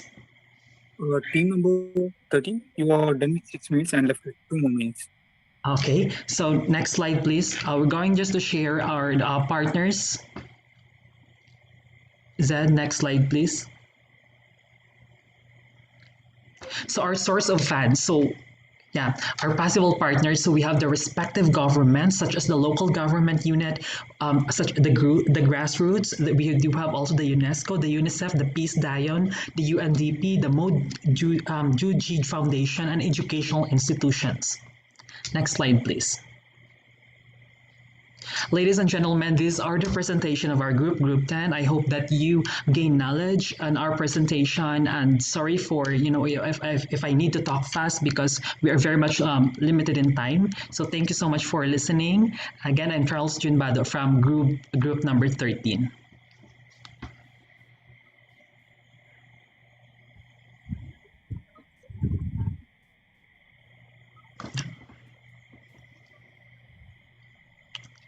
Hello. Yeah. Thank you. Right? Yeah. Yeah, we just finished. Thank you so much. Thank you. Thank you. Next team, ready?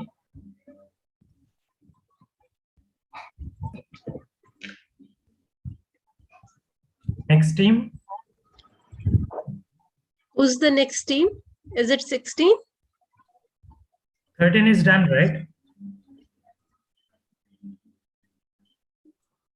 Yeah, no, it's over done. All right. I'm sharing my screen. I have made you co-host. Is it visible to everyone? Yeah, visible. All right. Here I'm Navdeep, come from India. So I'm starting with my presentation. So the name that we have chosen for our NGO is STEP, that says, let's live together. And the name of the company STEP is on a mission to educate a new generation about the properly crafted humanity. And the concept of this NGO is based on SGD through the education, and we need to have a sustainable development. So how come STEP is into the existence? As we drag the name of STEP from the different culture, as S stand for Sikha, that is a Punjabi word, and T is Talim, that is a Urdu word, and E for the education, that is a Latin word, and P stand for Padhai. So this is how we start with the STEP Foundation. Now the motto of STEP literally in Hindi means Kadam, that is to move forward, and it is here to educate the human mind, because ultimately it will give the peace and it will generate the harmony through cultural exchange, and to promote awareness regarding the mental health issues that we are going through during the pandemic time. And it aims to encourage the sustainable lifestyle for a fruitful learning, and to encourage the younger generation to stand for the rights. And it also says that the STEP is here to bring the gender equality among the society, and also inculcating the cultural value that we are losing in present time. And it also aims to treat everyone as a global citizen, not restricted to any boundary or into the nation, because we all are the global citizen of this world. And to create awareness among our own program that we have generated, particularly for this event, that is PEN learning, that says the public, emotional, and natural law learning. So these are my partners, these are my group mates. So let's jump upon the drawbacks of the pandemic that comes on the education. As per the UNESCO report, 94% of the children across the world have been out of the school. So the whole education system has shifted from the offline mode to the online. So there are certain problems that create the insecurity among the children, whether they are going to get a secure future near the coming times, because they are worried about the quality of the education, especially the lower and the middle income countries. They are suffering a lot not, because there is not that access of internet or the technology in those nations. So overall, that generate a mental pressure on the parents, teachers, educators, as well as on the students. Then there are certain facts about it. Many countries, schools have shifted from online to offline. However, it is not possible in many places. As I have said, there is a technology problem. They are failed to understand. So let's see to what step is here to do. We are embarking to bring a certain change in the society by educating the minds of the society, and we are focused to educate people through providing knowledge and skill, because skill is the only thing that you can earn upon in future. During pandemic, you have witnessed those who were skilled, they were earning from their home as well. So our slogan is let's live together, which means to start a society where everyone have equal rights to live freely without any condition. So the agenda of 230 of sustainable development provides many necessary actions, like for the futures of education, that is set by UNESCO for 2019. All the teacher, all the government, or the business, or the experts, or the academicians, they should come together and give the creative ideas. So with all this compilation of their reports, they have generated 9 beautiful ideas. So from those ideas, we have created our own module for the current education system, where we have to strengthen education as a common good for the society. It should be given to access of knowledge to each and every student, and the participation of children, and make them aware about their human rights. They should know what is wrong and what is right. And this utilization of spaces, like during pandemic, schools are vacant, so that should be utilized for better purpose, that proves helpful for the society. And of course, protecting their domestic international finances for the education, and ultimately increasing the awareness about the cultural exchange programs. Then it says COVID-19 presents us with a real challenge, as we know. So the engagement and action of the government organization and educational persons are very much important to strengthen the society. The services that we are offering to the through PEN learning, that is public, emotional, and natural law learning, we are here to provide education mechanism. It is a mechanism by through they need to cultivate and develop the public and emotional and natural learning intelligence between themselves as well as in the students. So the curriculum says, first is the mindfulness schooling, that is the online certificate course, the compassion and ethical insight through the cultural exchange, and the system pensiveness to study the psychological aspect. So the overall idea of this PEN learning is that to promote culture and the peaceful community through different courses like photography, art, whatever they enjoy. So how it gonna help, how this program will help?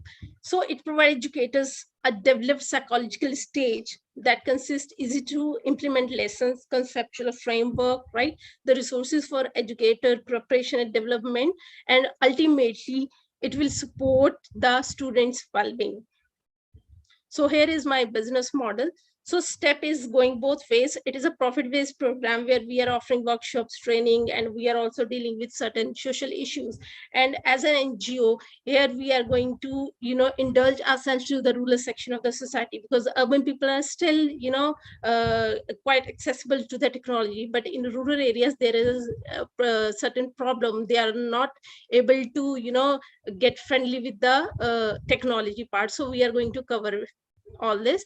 And what are the sources of funds we are generating from the firm partners, right, for creation of websites and other content material, and government of India schemes, because though we are in India, I guess it is not in favor of everybody. We are not utilizing, we are not taking optimum use of government of India resources, and like MSCME, there are n number of schemes that are going on, so we need to utilize it properly.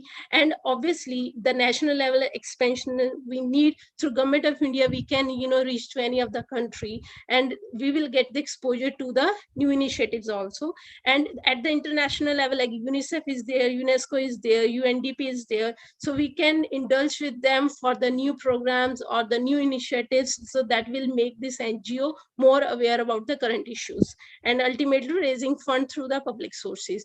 Now through the revenue sources, there are brand endorsements. We can keep this word spread around. That then a subscription fees. Obviously, YouTube is there, social media, and the national broadcasting. I'm in favor of state level broadcasting because whosoever, like, we are starting this NGO in a certain state of India. So ultimately, we are going to take the benefits of nation as well as the state level.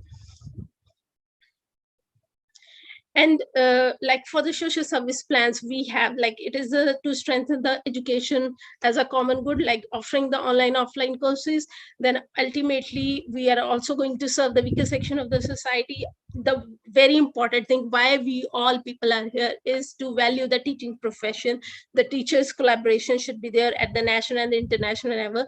Of course, through this we can promote the student, youth, children participation, right? So the way we have arranged this conference, so we are going to arrange different seminars, the group discussion events. Like in India, when we are here to promote the culture, we can have the street dramas or the storytelling things, right? So these are my marketing strategies: the peer marketing, the social media, international participation in conferences through certificate course, and visit to educational institute and colleges. And the utmost thing is visit cultural heritage places or museum, because that will make stay connected to our traditional roots. That is very important, right? Team, Then you have last 2 minutes. Yeah, Please. the possible key partners will be the Radio FM, the education institutes, the Camlin pencils, book companies. Of course, for the development of technology and Microsoft, we need to take the help of IBM or the Microsoft, right? Then thank you. Thank you so much. Thank you, team. I'm done. Thank you I'm so done. much for your presentation. Now, there will be a small activity. So let's, Varsha, you can take it away. Thank you, Rakesh. Okay, so here we have come to the end of hackathon final presentation, and as you all know, we are nearing to the end of the program.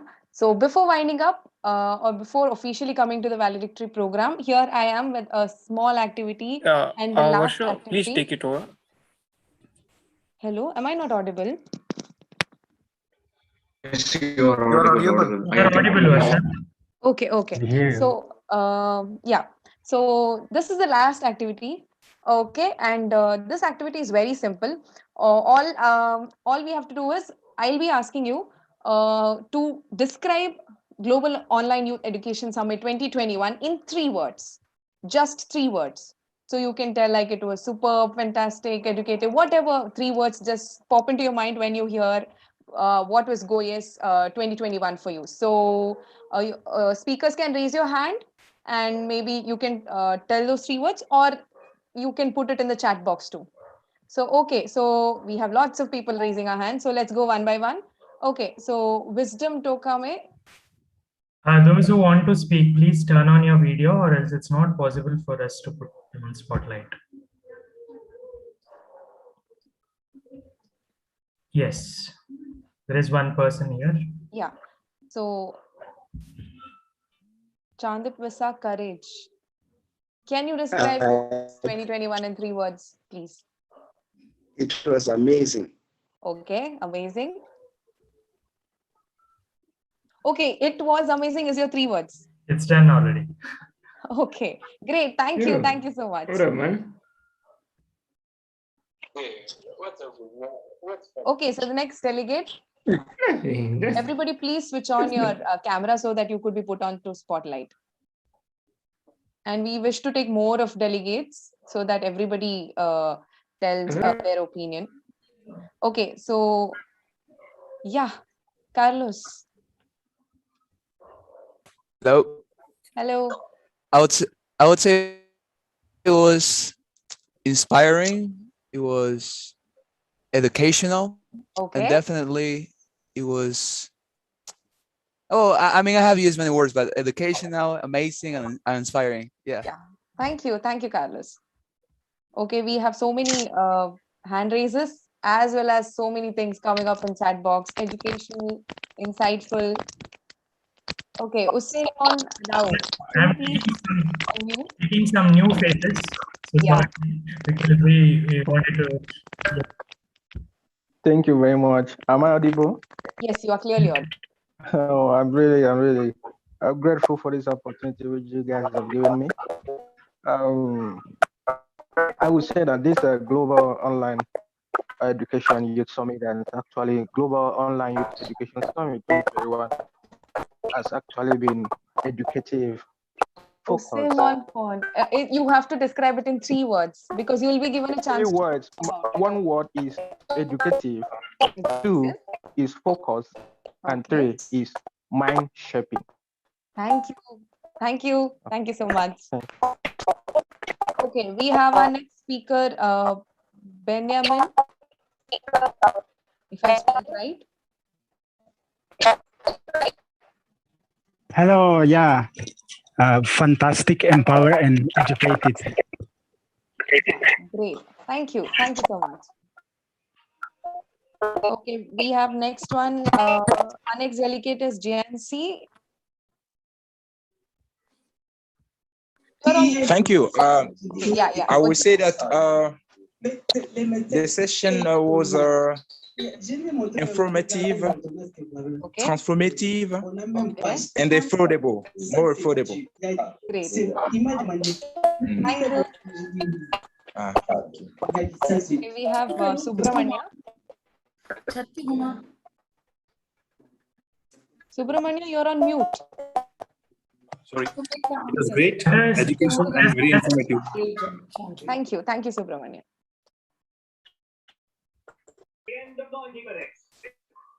Others, please mute yourself. Co-host, please check those who are. Yeah. Go yes in 3 words. It was inspiring, of course. It was networking. It was represented. Great. 2 words. Thank you. Right here with it. Oh, he's given the ball away. Where is this noise from? Course, can you please check? Please mute yourself. We will call and then only you can unmute yourself, or else there will be a lot of disturbance. Okay. Yeah, Bashir. Okay. Yes. Yeah. The next delegate, please, sir. Yeah. Next, we have Kumari Suman here.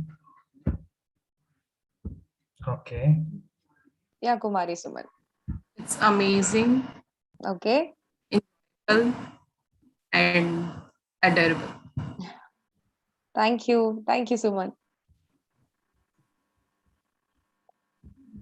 Yeah. Nuwagaba, it's your turn now. Yes.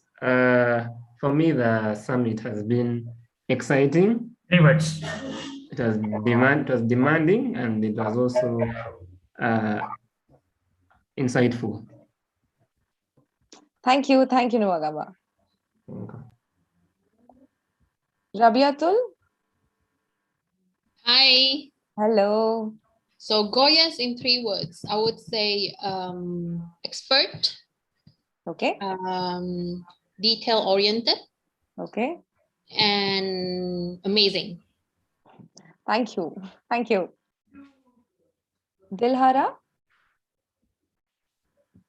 For me, GoES 2021 was fun, educative, and empowering.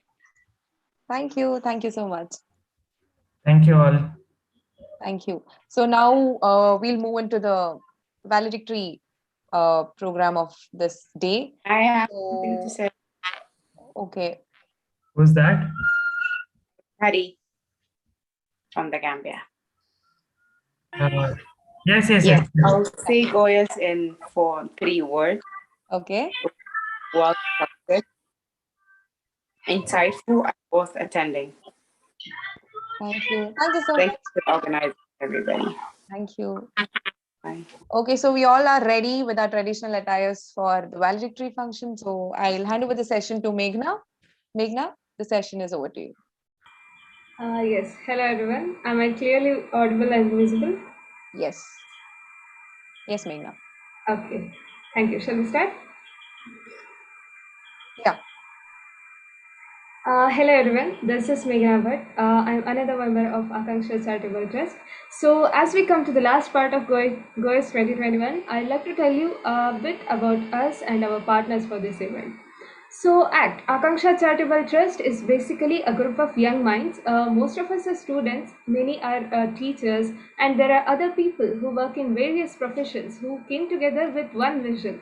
That is to provide the rural underprivileged students with quality education and some much needed skills in order to do good in their lives and succeed in this highly competitive world. Since 7 years, we have organized many events where we have taught thousands of students so many things, be it science, technology, or social awareness. We consider it as a pleasure to be able to bring some positive changes in the society. And today we have Youth Opportunity as our outreach partners. You have already got so many informations about them. They are the largest opportunity discovery platform for youth across the world. Millions of youth have got access to unlimited opportunities through them, and they provide high quality, value additive educational and quality building materials, the capability building materials. They create a bridge between opportunity seekers and opportunity providers, and that's something really great. Our technology partners today are Trisha Vidya College of Commerce and Management. Trisha is a Udupi, Karnataka-based educational institution having their branches in 3 cities of Karnataka. They provide graduation along with preparing students for professional courses like chartered accountancy, company secretary, MBA entrance, things like that. They have been recognized for their quality education, and I too am a proud student of Trisha. So we came together to make this global online youth education summit 2021 a huge success. When we say GOES 2021 is a 2-day event, it really is not, because we started planning for this event since July 10th. That's 2 months ago, and more than 50 to 60 members of Akanksha have been working for the scene since day one. And there was planning. Then we started receiving applications. There were 1,033 applicants from 60 plus countries across the world, and they were sorted, verified, and then 202 delegates were chosen from that lot. Then they were divided into so many groups, and the mentors were allotted for every group to help them through. So there were so many committees, like from selection committee to registration committee to social media committee to hackathon committee, co-host committee. There were mentors and there were website and content creators. And there is this program committee, Varsha and team, all of us whose faces you have been seeing since yesterday. So this is not just an event for us. This was a whole process and a journey which now successfully has reached its destination. But the main part of this event is you, each one of the delegates who gave us your time, shared your ideas, prepared them, and presented them in a very much effective way. We really hope every one of you enjoyed this event, and you got to learn many things and also made new friends from across the world. So now, as we come to the end of this event, we'd like to know what and how GOES was for you. And to begin with, you all had a set of mentors watching you and guiding you as you presented your ideas today. And all those 8 mentors are actually professors or people who are very much expertised in the field of education. So let's know what was their experience from the hackathon. So any of the mentors, please, would you like to share your opinion on this event? I guess we have Professor Rekawat with us. Ma'am, would you like to say something? Yes, thank you. Hope I'm audible. Yes, ma'am, you're audible. Yeah. Yes, I think that is as many of you are rightly pointing out, the most empowering, the most transformative, insightful, rewarding. I think I can go on, adding lots and lots and lots of adjectives to that. Just like you all had confusions about how to give which 3 words are most suitable. I think 3 words are too less for them to, summarize everything. Yeah.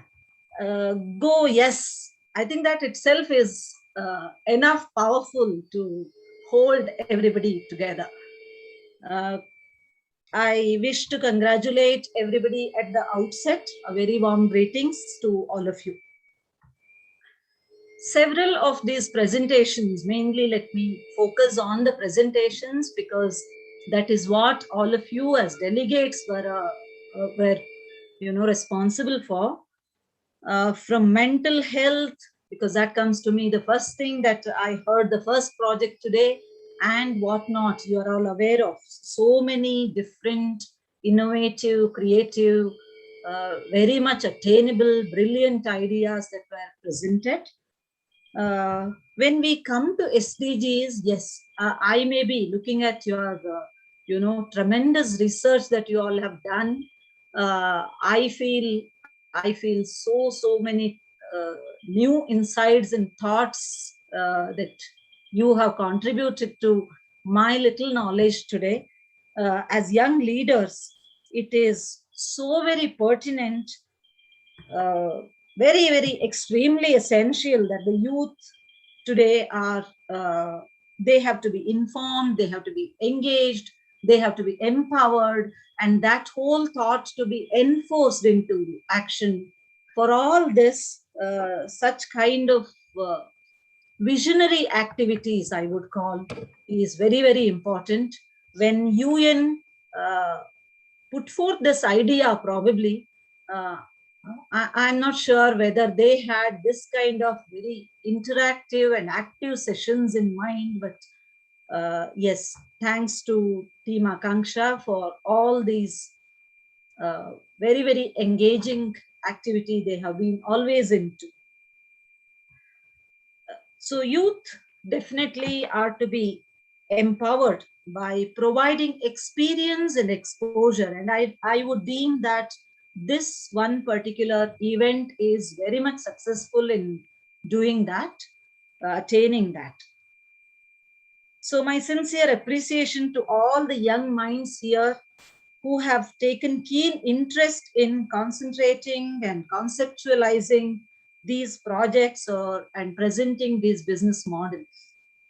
I hope and wish these teams further work on the same more deeply, more extensively, and then you really come out with, you really see that these ideas are operationalized, institutionalized, and they result in benefiting the necessary, the needy sector of the society.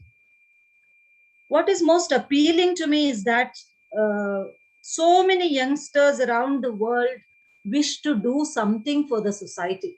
That's really, heartening. There is so much of passion. There is so much of a sense of compassion. Probably what one step more needs to be done is to put it into action.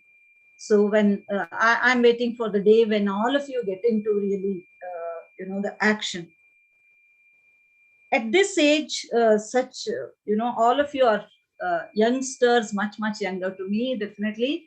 And then such brilliant, realistic, attainable ideas all of you have presented, so insightfully, so thoughtfully presented. Congratulating once again, everyone. I appreciate your commendable work. And I congratulate also the Team Akanksha for creating such a meaningful forum for the youth to come out with their brilliant ideas. And they have created a platform to present your ideas too. Sensitizing the youth is a very essential step.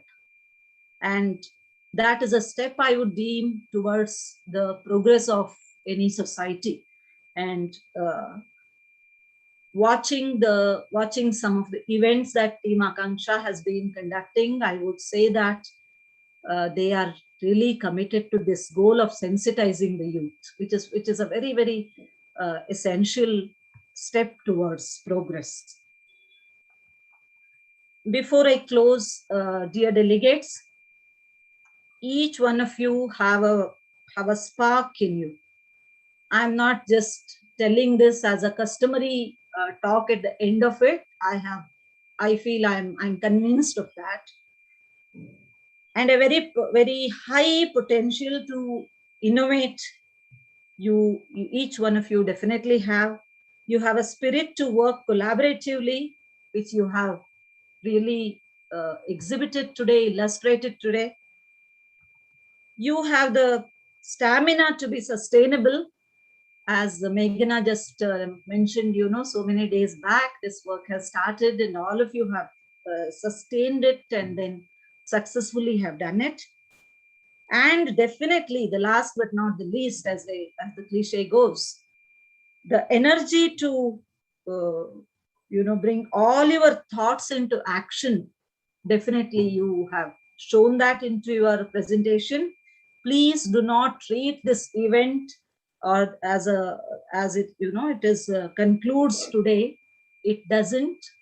Please take it as the spark that has initiated today, which should definitely light up the flame to bring warmth into the lives of many souls who are in need of. You being educated youth, all of us being educated, we have a duty towards the society, and what has come in thoughts today should turn into action. Please do not take it as a successful event concluded. I'm sure Team Akanksha will be very, very gratified the day when you all put it into action. Okay, that with those words and congratulations and appreciations and commendations, I wish to conclude my talk. Thank you very much, Team Akanksha, for giving me this opportunity to be with so many young, brilliant minds. And then before I conclude, looking at all your passion, I was just talking to Mr. Shrisha. Would it be okay to, make a mention and make people aware of one fact that I work at Amrita Vishwavidyapeetham, of which there is a school we have started a couple of years back. The school is called the School for Sustainable Development. This is for all your knowledge, and we offer mainly PhD programs there. In case anybody is interested, because your passion, made me think that I should make you aware of this. Anybody interested in pursuing your further studies with your PhD or postdoctorate and such programs, and to work very closely with the rural community, and really see that your ideas are put into action there. We have a very beautiful platform. Maybe you can approach us through website, or you can also take my personal email ID and you can get back to me. Meghana, you can put it in the chat box probably. Rekha Bhatt at my.amrita.edu. Anybody who is interested can just drop a mail to me. I can guide you further from that. Okay, with those words, I conclude. Thank you very much, and congratulations to all of you. Keep up the spirit and all the best for your future. Thank you very much. Thank you so much, ma'am. Thank you for sharing your thoughts. And I really hope, as you said, all these ideas get into action and be much more beneficial to all the people out there. And I guess we have another mentor, Induriti ma'am, with us. Sorry, I think your headphone has some problem. We are getting some noise. Okay, sorry. It's really Hey, raining heavily out here. Okay. Okay. Is it fine? It has noise. Fine, no problem. Okay, I'm really sorry for that. It's okay. I think we have Induriti ma'am with us. She was another mentor for today's hackathon program. Ma'am, would you like to share some thoughts? Yes, Meghna. Meghna, I think you can mute yourself. That will be okay. Yeah, I think Rekha ma'am has covered almost the technical part of whatever the event was about your PPT presentation. I would pick up one word from her and add on very few thoughts. The word she used was like told was keep up the spark. Kanta. I think the whole world needs this energy of yours, this idea of yours. See, I think I believe in this. If you sit down and think and just put some papers down and start jotting down, any problem on earth can be solved. So this particular thought, education and people around us, they need us one helping hand. Even maybe like half an hour per day, 1 hour per day. If you just plan on to whatever the ideas you've jotted down today or you've presented today, of course, with the spirit of Goyas, it has been initiated. Please take it through. It need not be. I'm not discouraging. Go with this plan excellently well. But if it is not possible, just in and around you, surrounding your place area where there is little helping hand is required. And this surrounding area is now gone on to the other part of the world also. You can just put in your YouTube communications that you are available for some maths class, some science class, some commerce class, and there'll be somebody who will be grabbing that free classes so that they can give it to the nearby children who are deprived of these classes. So there can be very beautiful networking which can be initiated with this program, and then you can grow and really make a difference in the world, students. I really thank ACT for creating this particular what you call program and then initiating it. I never call it an end. Today is just the beginning for few more minds to think the right way, go the right way, and make the difference in the world, which is very badly required in this part of the time, I should say. And let's just do it together. Thank you. Thank you, Meghna. That's all from my side. Thank you so much, ma'am. Is my audio better now? Could anyone please confirm? No, it has some sound, but no problem. Yeah, I'm really sorry for that. It's raining out. Okay. Okay, thank you so much, ma'am, for sharing your thoughts, and thank you to all the mentors who gave us their time and watched all the hackathons and advised them and guided them throughout the session. And so, dear delegates, this event was for you and from you, and all the delegates who are present here. Please tell us your experience, what you have learned, what you have felt, and any changes that you would like us to have, and everything as such. So delegates can kindly raise their hand, and host, can you please put them in the spotlight? Okay, I'm just finding some of the hand raise here. Okay. You can speak, Nibra. Firstly, I would like to thank Shisha sir, because I feel like a lot of us always forget about him, but he has been amazing throughout. I was a part of National Youth Conference last year, and it was an amazing experience, and that's the reason that I'm back again. And all of it is amazing. All of the delegates were amazing. All of the speakers were amazing. Although our team didn't got selected, but after seeing all of those presentations, I was like, they're slightly better. So thank you. And thank you for all the learning. Thank you for all the experience. I am definitely taking a lot back. Thank you. Thank you, Nibra. Wisdom, Tokami, can you speak? And then Koha can speak. All right. Can you guys hear me, right? You guys can hear me, right? First of all, I would like to say thank you the organizers first for creating a very meaningful and incredible summit in 2021, despite of the COVID-19 pandemic. I am also grateful for today's sessions. I gained a lot of experience, and I can expand my knowledge so much. Besides, I would like to thank you all of my my teammates, my very great teammates. I have such many incredible moments with you guys. Carlos, Anna here, Rachel, Jenny, Am, and Fatima. Thank you very much. You are such great friends, and thank you everybody. I'm very grateful and very grateful.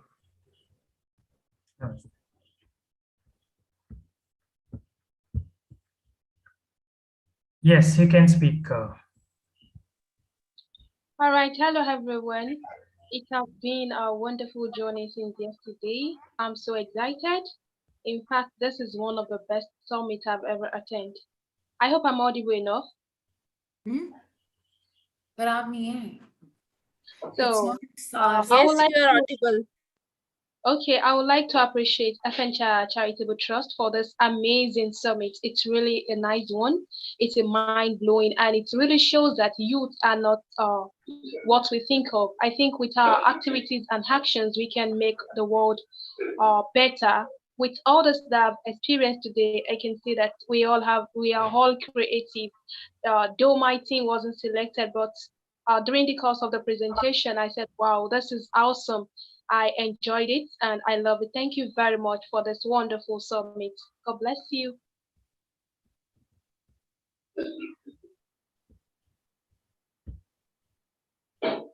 Thank you. Rob, can you speak? Yes, I can speak. I think I'm audible, right? Yes, yes. Yeah, thank you, everyone. It was a great pleasure to be here, and everybody was like amazing. And I didn't expect to just have such training here, and everybody did well. And the training was really amazing. I had learned everything that I didn't even imagine. And thank you, everyone, for doing this and providing such opportunity. Thank you a lot. Thank you. Wisdom, Takami, can you please share your... Okay, thank you very much for the opportunity. I'm from Ghana, and it has been a wonderful time joining this summit. I've benefited so much from all the great ideas and insights that our speakers shared with us yesterday, the skills that we need for 21st century education and future of work.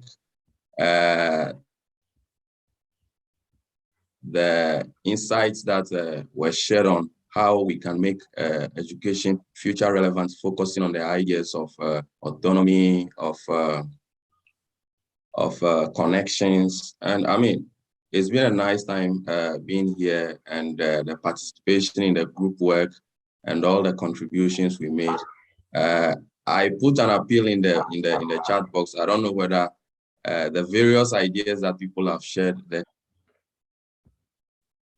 Sorry, sir, you're on mute. Unmute yourself, please. Yeah, go ahead. Hello?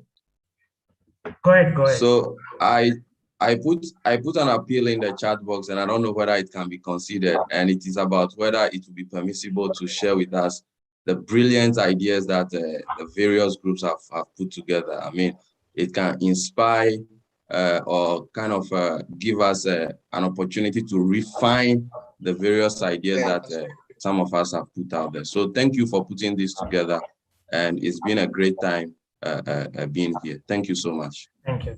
Shubhanga? Yes, sir. It was like an exciting journey in this summit, and I think it was enlightening, brainstorming, and awesome. That's what I want to say. Thank you, sir. Faiz? Unmute yourself, please.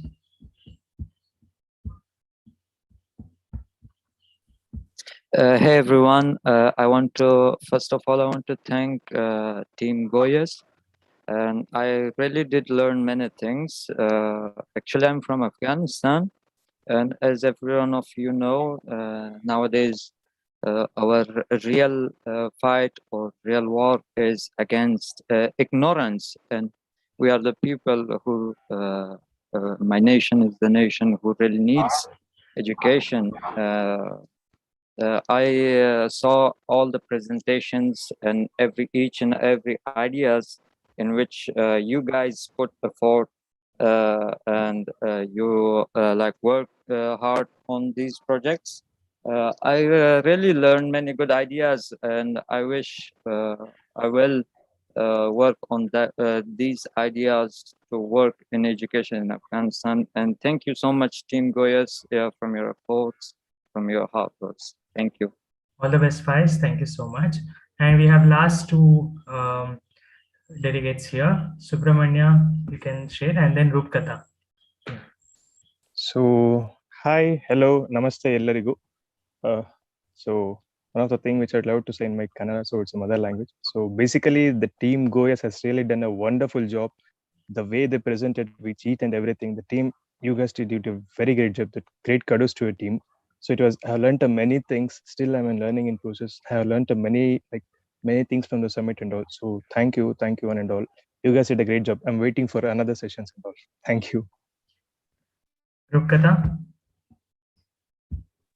Yeah, hello and namaskara. Thank you. And from my side, it's a very productive and inspirational events we did together. Because it's very good opportunity to connect with others countries delegates and know their culture, their situation nowadays. And yeah, I'm so excited. Next events. And yeah, it's very inspirational for me just because of I inspired so much from all the mentors, because we are young generation and we did so many wrong ideas. And yeah, thank you. Thank you, Rupkata. Over to you, Meghna. Okay, thank you. So we are really sorry as we have limited time and you all have been in this session for more than 4 hours now. We'll have to cut this short. But please share all your opinions and feedbacks in our chat box through our social media platforms, or you can also post them in the WhatsApp group you are in, and through text, videos, or audios. We'd really like to have them. Okay, so now we have Akanksha's Managing Director, Dr. Srisha Vatsar with us. I'd like to invite him to share a few words and extend gratitude towards everyone present here. Over to you, sir. Thank you so much for, I have no words actually, because we started to work this GOES since 2 months, as Meghna said. We had great teamwork behind this. I may be the managing director of this team, but still, each and everyone has taken this program very seriously, and they have worked really hard for this program. And first of all, I would like to thank Youth Opportunity for especially for providing this opportunity, especially posting this opportunity in their platform, because I met Sahil in Korea. So from there we got connected, and then from then we are partnered with Youth Opportunity for 4 events. This is a 4th event, and we are very thankful to them. And then also we are very thankful to Trisha Institution, because they have provided the Zoom platform and all the arrangements from our end. Thank you so much, Trisha Institutions, for this wonderful partnership. And above all, I would like to thank all our mentors. We had 8 mentors, and they really gave their time. They all are busy with their own commitments. They have their own college works, but in spite of that, they have joined this particular program, and they have guided you all. And thank you so much for all the mentors for this wonderful participation. And yeah, and one more very important thing is about all the participants, delegates. We never thought applications will reach 2,000 plus. Okay, when we opened it, initially we got some like 100, 200, and it went up like anything, like stock market.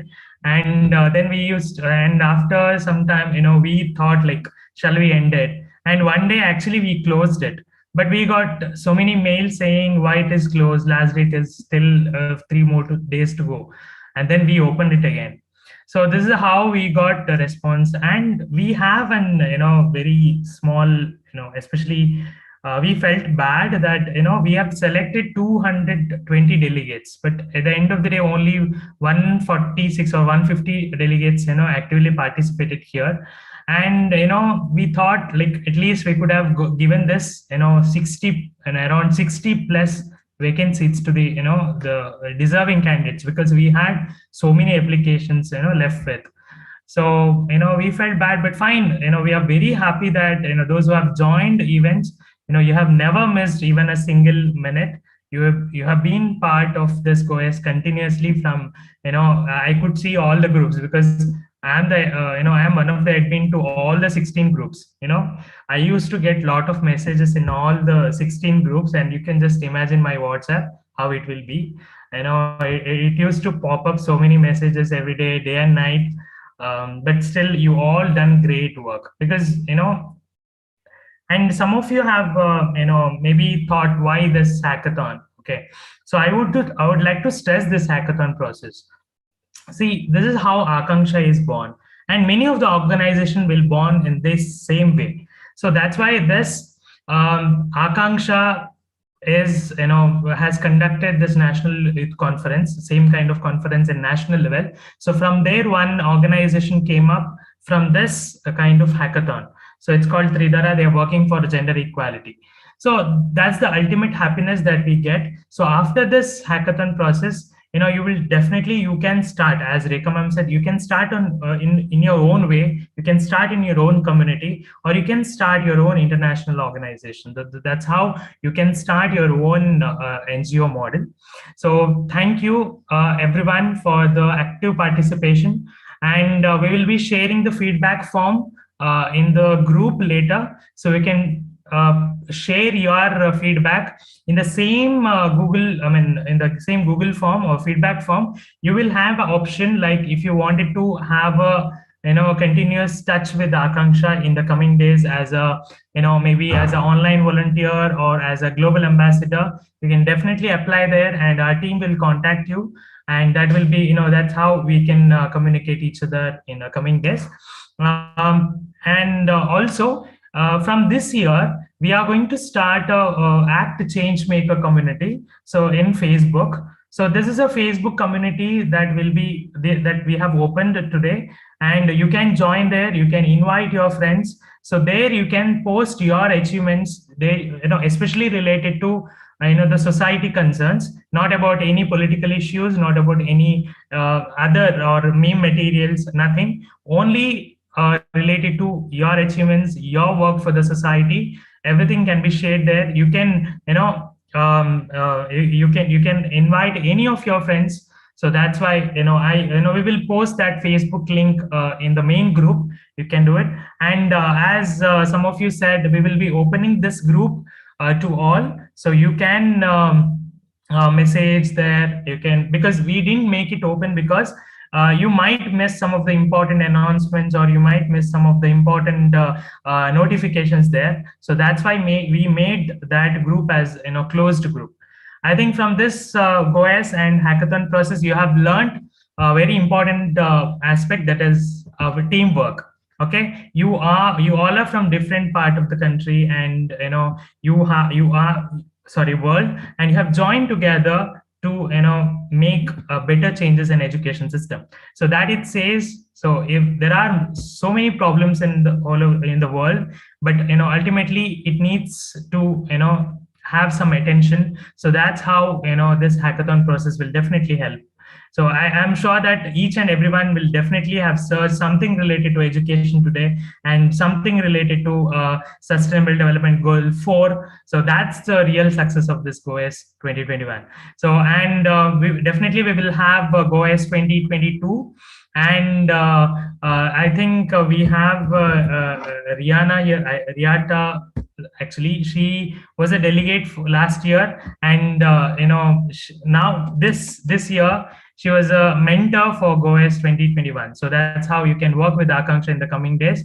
So thank you so much for each and everyone. And at the end, I would really thank all the Akanksha members. So, and I would like to tell you all, you have not paid even single dollar or single rupee or single cent for this particular program. So our aim is not to make money. Our aim is to, promote quality education all over the world. Not only quality education, especially in this event, it's quality education, but in general, it's a sustainable development goals or life skills, or especially a youth should have social concerns. That's a very important thing that a youth should have. So that's the ultimate purpose of conducting these kind of summit. So after this summit, definitely you will think in different angle. So that's very, very important. So Akanksha is a family. So here we have 127 members. Okay, and all these 127 members are volunteers. We don't have any employees in our organization. See, we all are working in one or the other sector as a maybe see, I'm working as a assistant professor in another college, and Varsha is PhD candidate, and she's doing her PhD, and Meghana is she's studying now. So all are in different domain, but we join together, so for the sole purpose, that's for social service. And we are same in the same way, we are from different parts of this state, Karnataka, but we all are working for a single cause, and we act like a family. That's why we call it as a ACT, Akanksha Charitable Trust. So thank you each and everyone for my family members. Because of this event, because of that, this event was a great success. Thank you everyone. So thank you so much, each and everyone.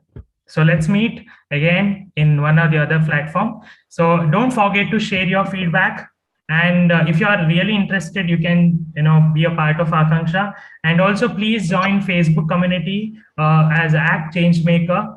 And namaskar.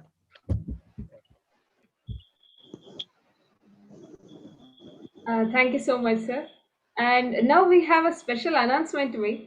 All of the delegates really did well in all this event, but based on your participation, attendance, questions you asked, and responses we received from you, we have selected 4 delegates, and we are calling them best delegates of GOES 2021.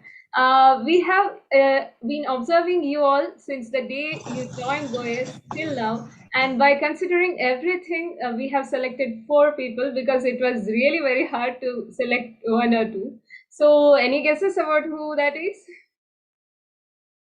Our first best delegate will be Navdeep Kaur from India. Congratulations. Really, thank You're on mute. You're on mute. Yeah. Thank you so much, dear. Thank you. I never expected, though it was a great learning. Seriously, I'm taking all the experience to my coming life, and so good so far. Thank you. Thank you, Akanksha. Thank you, Apeksha and Sneha. I bother you a lot. In fact, the MD also. But seriously, I have no words to tell. Right. Thank you so much. Thank you so much, Navdeep. And the next best delegate is Momodu Omengoy from Liberia. Am I pronouncing your name right? Could you please tell me? Yeah, but no problem. I want to say thank you, and I'm overwhelmed to be from Liberia, and I'm always proud to represent the youth of Liberia. And I say thank you to the Akanksha family, and I pray we get connected and remain together to be able to achieve the Sustainable Development Goal by 2030. Thanks to each and every one of you for making this program a great program today. Thank you. Thank you so much. Then the next best delegate will be Vidan Angoy from Vietnam. Could you please Really? tell me the right way to pronounce your name? Oh my God. Oh my God. I'm so grateful. Thank you very much, everybody. I'm so touched. I don't know what to say. This is my pleasure to standing in front of you guys, and I would like to represent it for my teams. They did very well as well to support me, and thank you for the organizer, those who always follow us since the beginning. Thank you very much. I'm very grateful. Thank you. Namaskara. Thank you so much and congratulations. And the last and fourth West delegate is Dania Javed from Pakistan. Dania, Hello. congratulations to you too. I was thinking that I was teasing all of you people a lot from my questions and from my comments and from my feedback, but I never expected that I'll be the part of this. I will be selected as the best delegate. Thank you so very much. Thank you so much. Congratulations.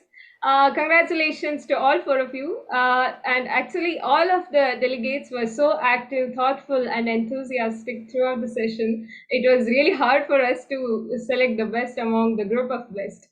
And now, as we see, so many of us are in our traditional attire, and I'd like to request host to put some of us in spotlight so that we can see everybody's traditional attires.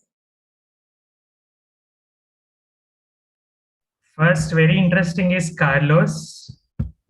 Carlos, are you there? Can you please unmute yourself? I could see a very... For sure. Very... Yeah. Just give a minute. I'm just making you spotlight. Yeah. Yeah. I think it's unusual for you to see this hat, right? Yeah.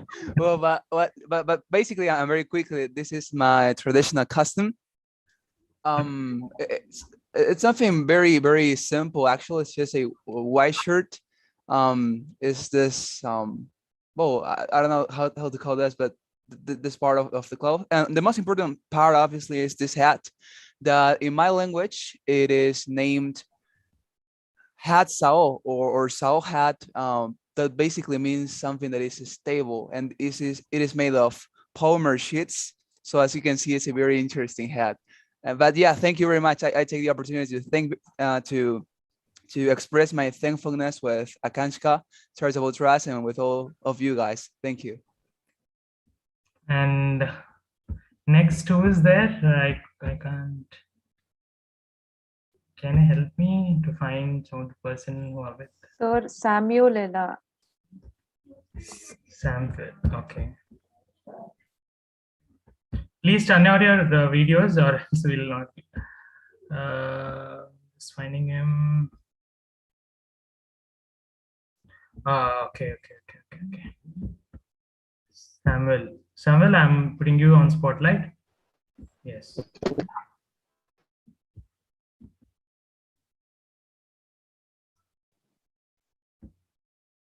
Unmute yourself, please. Can you hear me now? Yes. I just want to say thank you very much for the opportunity. It was exposing. I'm grateful for the thoughts that were shared and the inspiration I've gotten. It's all right. I'm from Nigeria, and this cap is actually worn by the northern part of Nigeria, and it's traditionally very important that you put on a cap like this when you go for those kind of meetings. Thank you very much. I'm grateful. Thank you.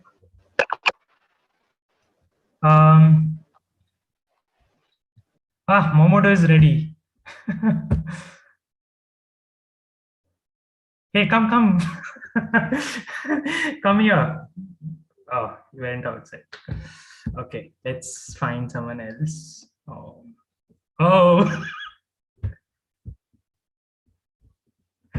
Okay. Okay, I'll introduce our. Okay.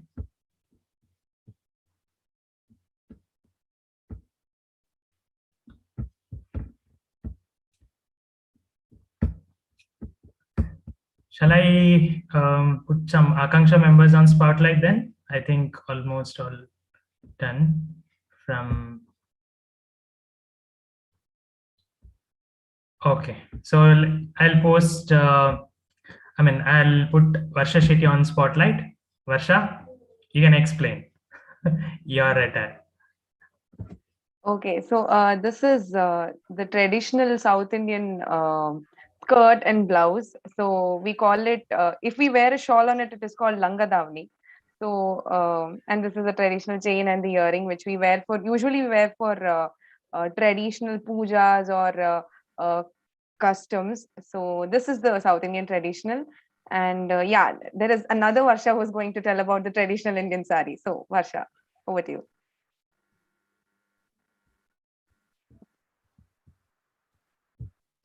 Varsha, you're not audible. I think you have issues with your headphone. Or you just remove it and speak. No, we are not audible. ಕೇಳಿಸ್ತಿಲ್ಲಲ್ಲ ವರ್ಷ? No, you're not. ಇಲ್ಲ sir, no, you're not audible. Okay, you explain, Varsha.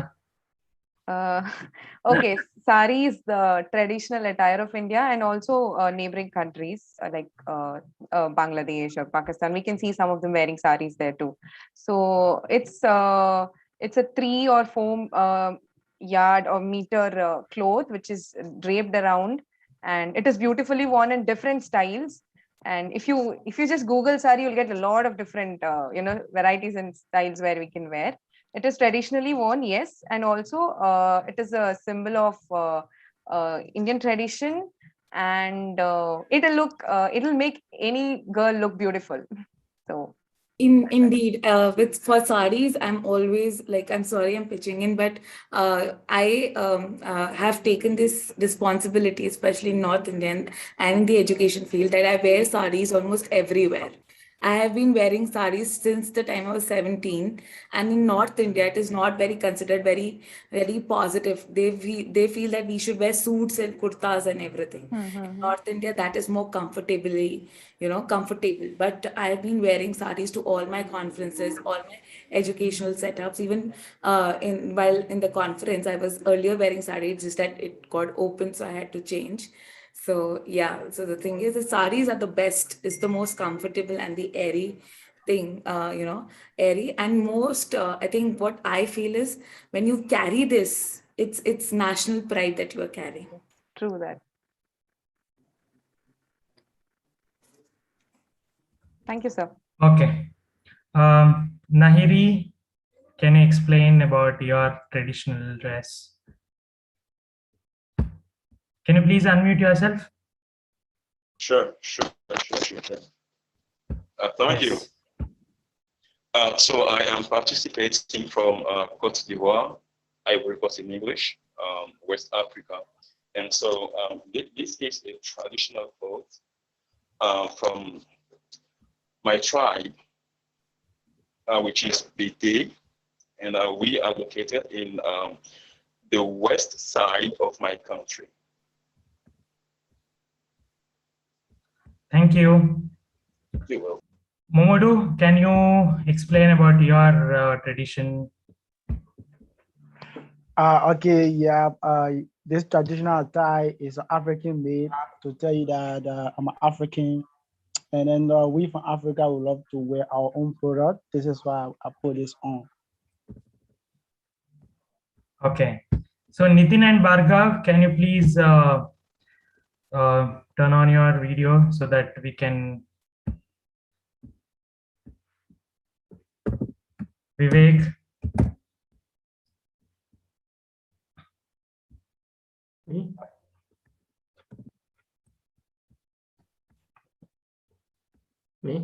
Is it? Okay. Nitin. Okay. Nitin, explain about your attire.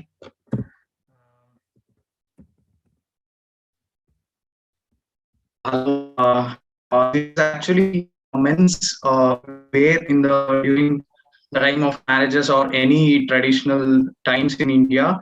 What we call for this as a shawl and white t-shirt, and also we will use to wear vesti or the bunches. But now I did not wear. Sorry for that. Only the upper wear I wore, and this is so. Yes. Thank you. Bhargav. Hello, sir. Hello, everyone.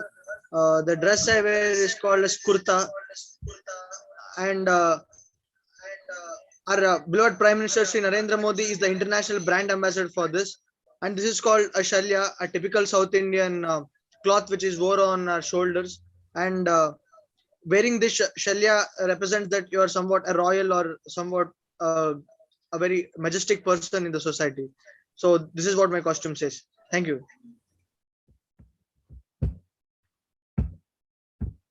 Narasimha.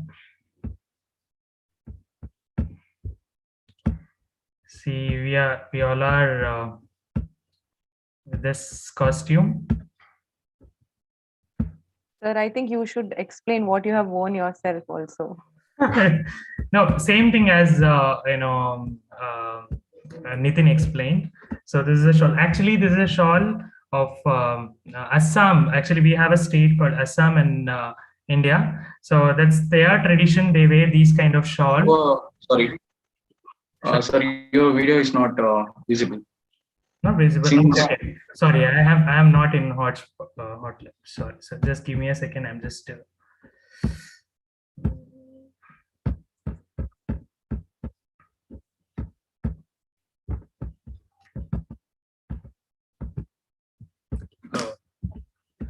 Okay, just give me a second. Okay, yeah, so this is a shawl that we use in Assam. Actually, recently I visited Assam and I got it from there, and I'll just show how the pancha will be, because I don't know whether it's visible or not, but yeah, I think it's not visible. I'll just show you. So this is how we wear in India. So that's called panche, as Nitin Kumar told. So thank you all, and I really thank all the participants, because we have told you yesterday, please come with traditional attire. So thank you everyone. Varsha? So what more to say, because 2 days, it's weekend, and 2 days was really mind-blowing. We all had a lot of informative sessions, a lot of great time, and of course we shared our views, we exchanged our ideas, and most importantly, we all had a very great time. So now, before winding up, we have Shlokam. Just a minute. Actually, certificates, related to certificates. So we will issue certificate maybe after we need at least 5 days, because we will get attendance sheet, and then we have to cross check with the original one, and then the original applications. So it take time, and we have to copy paste every names in the certificates, and we have to email it to you all. So kindly wait for 5 to 6 days, and we will send it by that time. Hope it's okay. Thank you. Meghana? Yes. Okay, thank you. Thanks, everyone. It was really nice to see everyone in their traditional outfits. Please don't leave the session. We are yet to have a group photo. Before that, I'd like to once again thank each one of you for making GOES 2021 a huge success. This event would not be so great without your participation. Also, thanks to our outreach partners, Youth Opportunity, and our tech partners, Trisha, Vidya College of Commerce and Management, and all the Akanksha members who have worked so hard for the success of this event, and all other members who have been a great support throughout, and to all those viewers looking at us through our YouTube channel also. We also would like to tell all the delegates that the moment you entered this summit, you have become a part of Akanksha family, and you are always welcome to work with us and share your ideas and thoughts with us always. We'd like to end this session with a beautiful stotra which talks about Vasudhaiva Kutumbakam, the whole world is one. I'd like to request Ms. Sridevi to sing it for us. And at the same time, I would like to request every one of you to turn on your video, so that as a sign of respect to this thought, and also so that we can take pictures. Just a minute. Anybody will make a video of it? I mean, from our team? Nitin, screen recording or something? Okay. I'm not having the option of screen recording. Okay. Anybody can try on your mobile, maybe from Akanksha side. Okay, go ahead. Ayam bandhurayam neti ganana laghu chetasam. Ayam bandhurayam neti ganana laghu chetasam. Udara charitanam tu vasudaiva kutumbakam. Vasudaiva kutumbakam. Vasudaiva kutumbakam. Vasudaiva kutumbakam. Vasudaiva kutumbakam. Thank you, Sridevi. The meaning of this shloka goes like, he the one who thinks beyond his family and surrounding, he the one who thinks beyond skin color, language, place, or religion, he the one who considers everything, the whole world as one, and the whole world as his family is wise, and everyone should be like him, and everyone should be that person. By participating in this event, we all have already proved that we all are one, and we unitedly can give education a whole new perspective. So thank you, everyone. Thanks again to making this event a huge success. Maybe we should have group pictures now. Yeah, it's a picture time. Please turn on your videos. So this is the end of GoS 2021. I know some of you are very emotional, even we.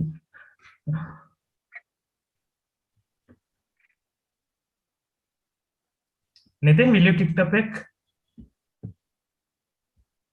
Who's taking the picture? Sir, how many pictures can you see there? Seven slides. I could see seven, same like yesterday. I could see only 5. Means I think only videos only visible. I think. No, No you problem. can, you can take just till those who have turned on their video. You can take till there. Then it's fine. Okay, fine. Yeah. Any pose or? No pose. Just okay, 3. Smile. Okay, 3, 2, 1. Okay, wait.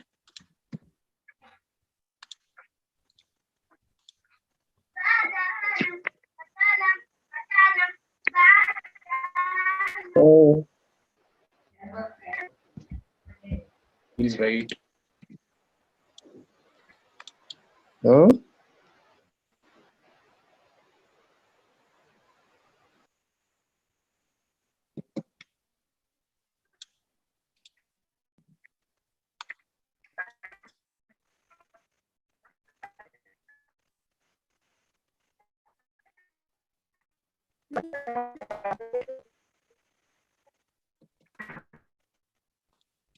Last one. Please wait.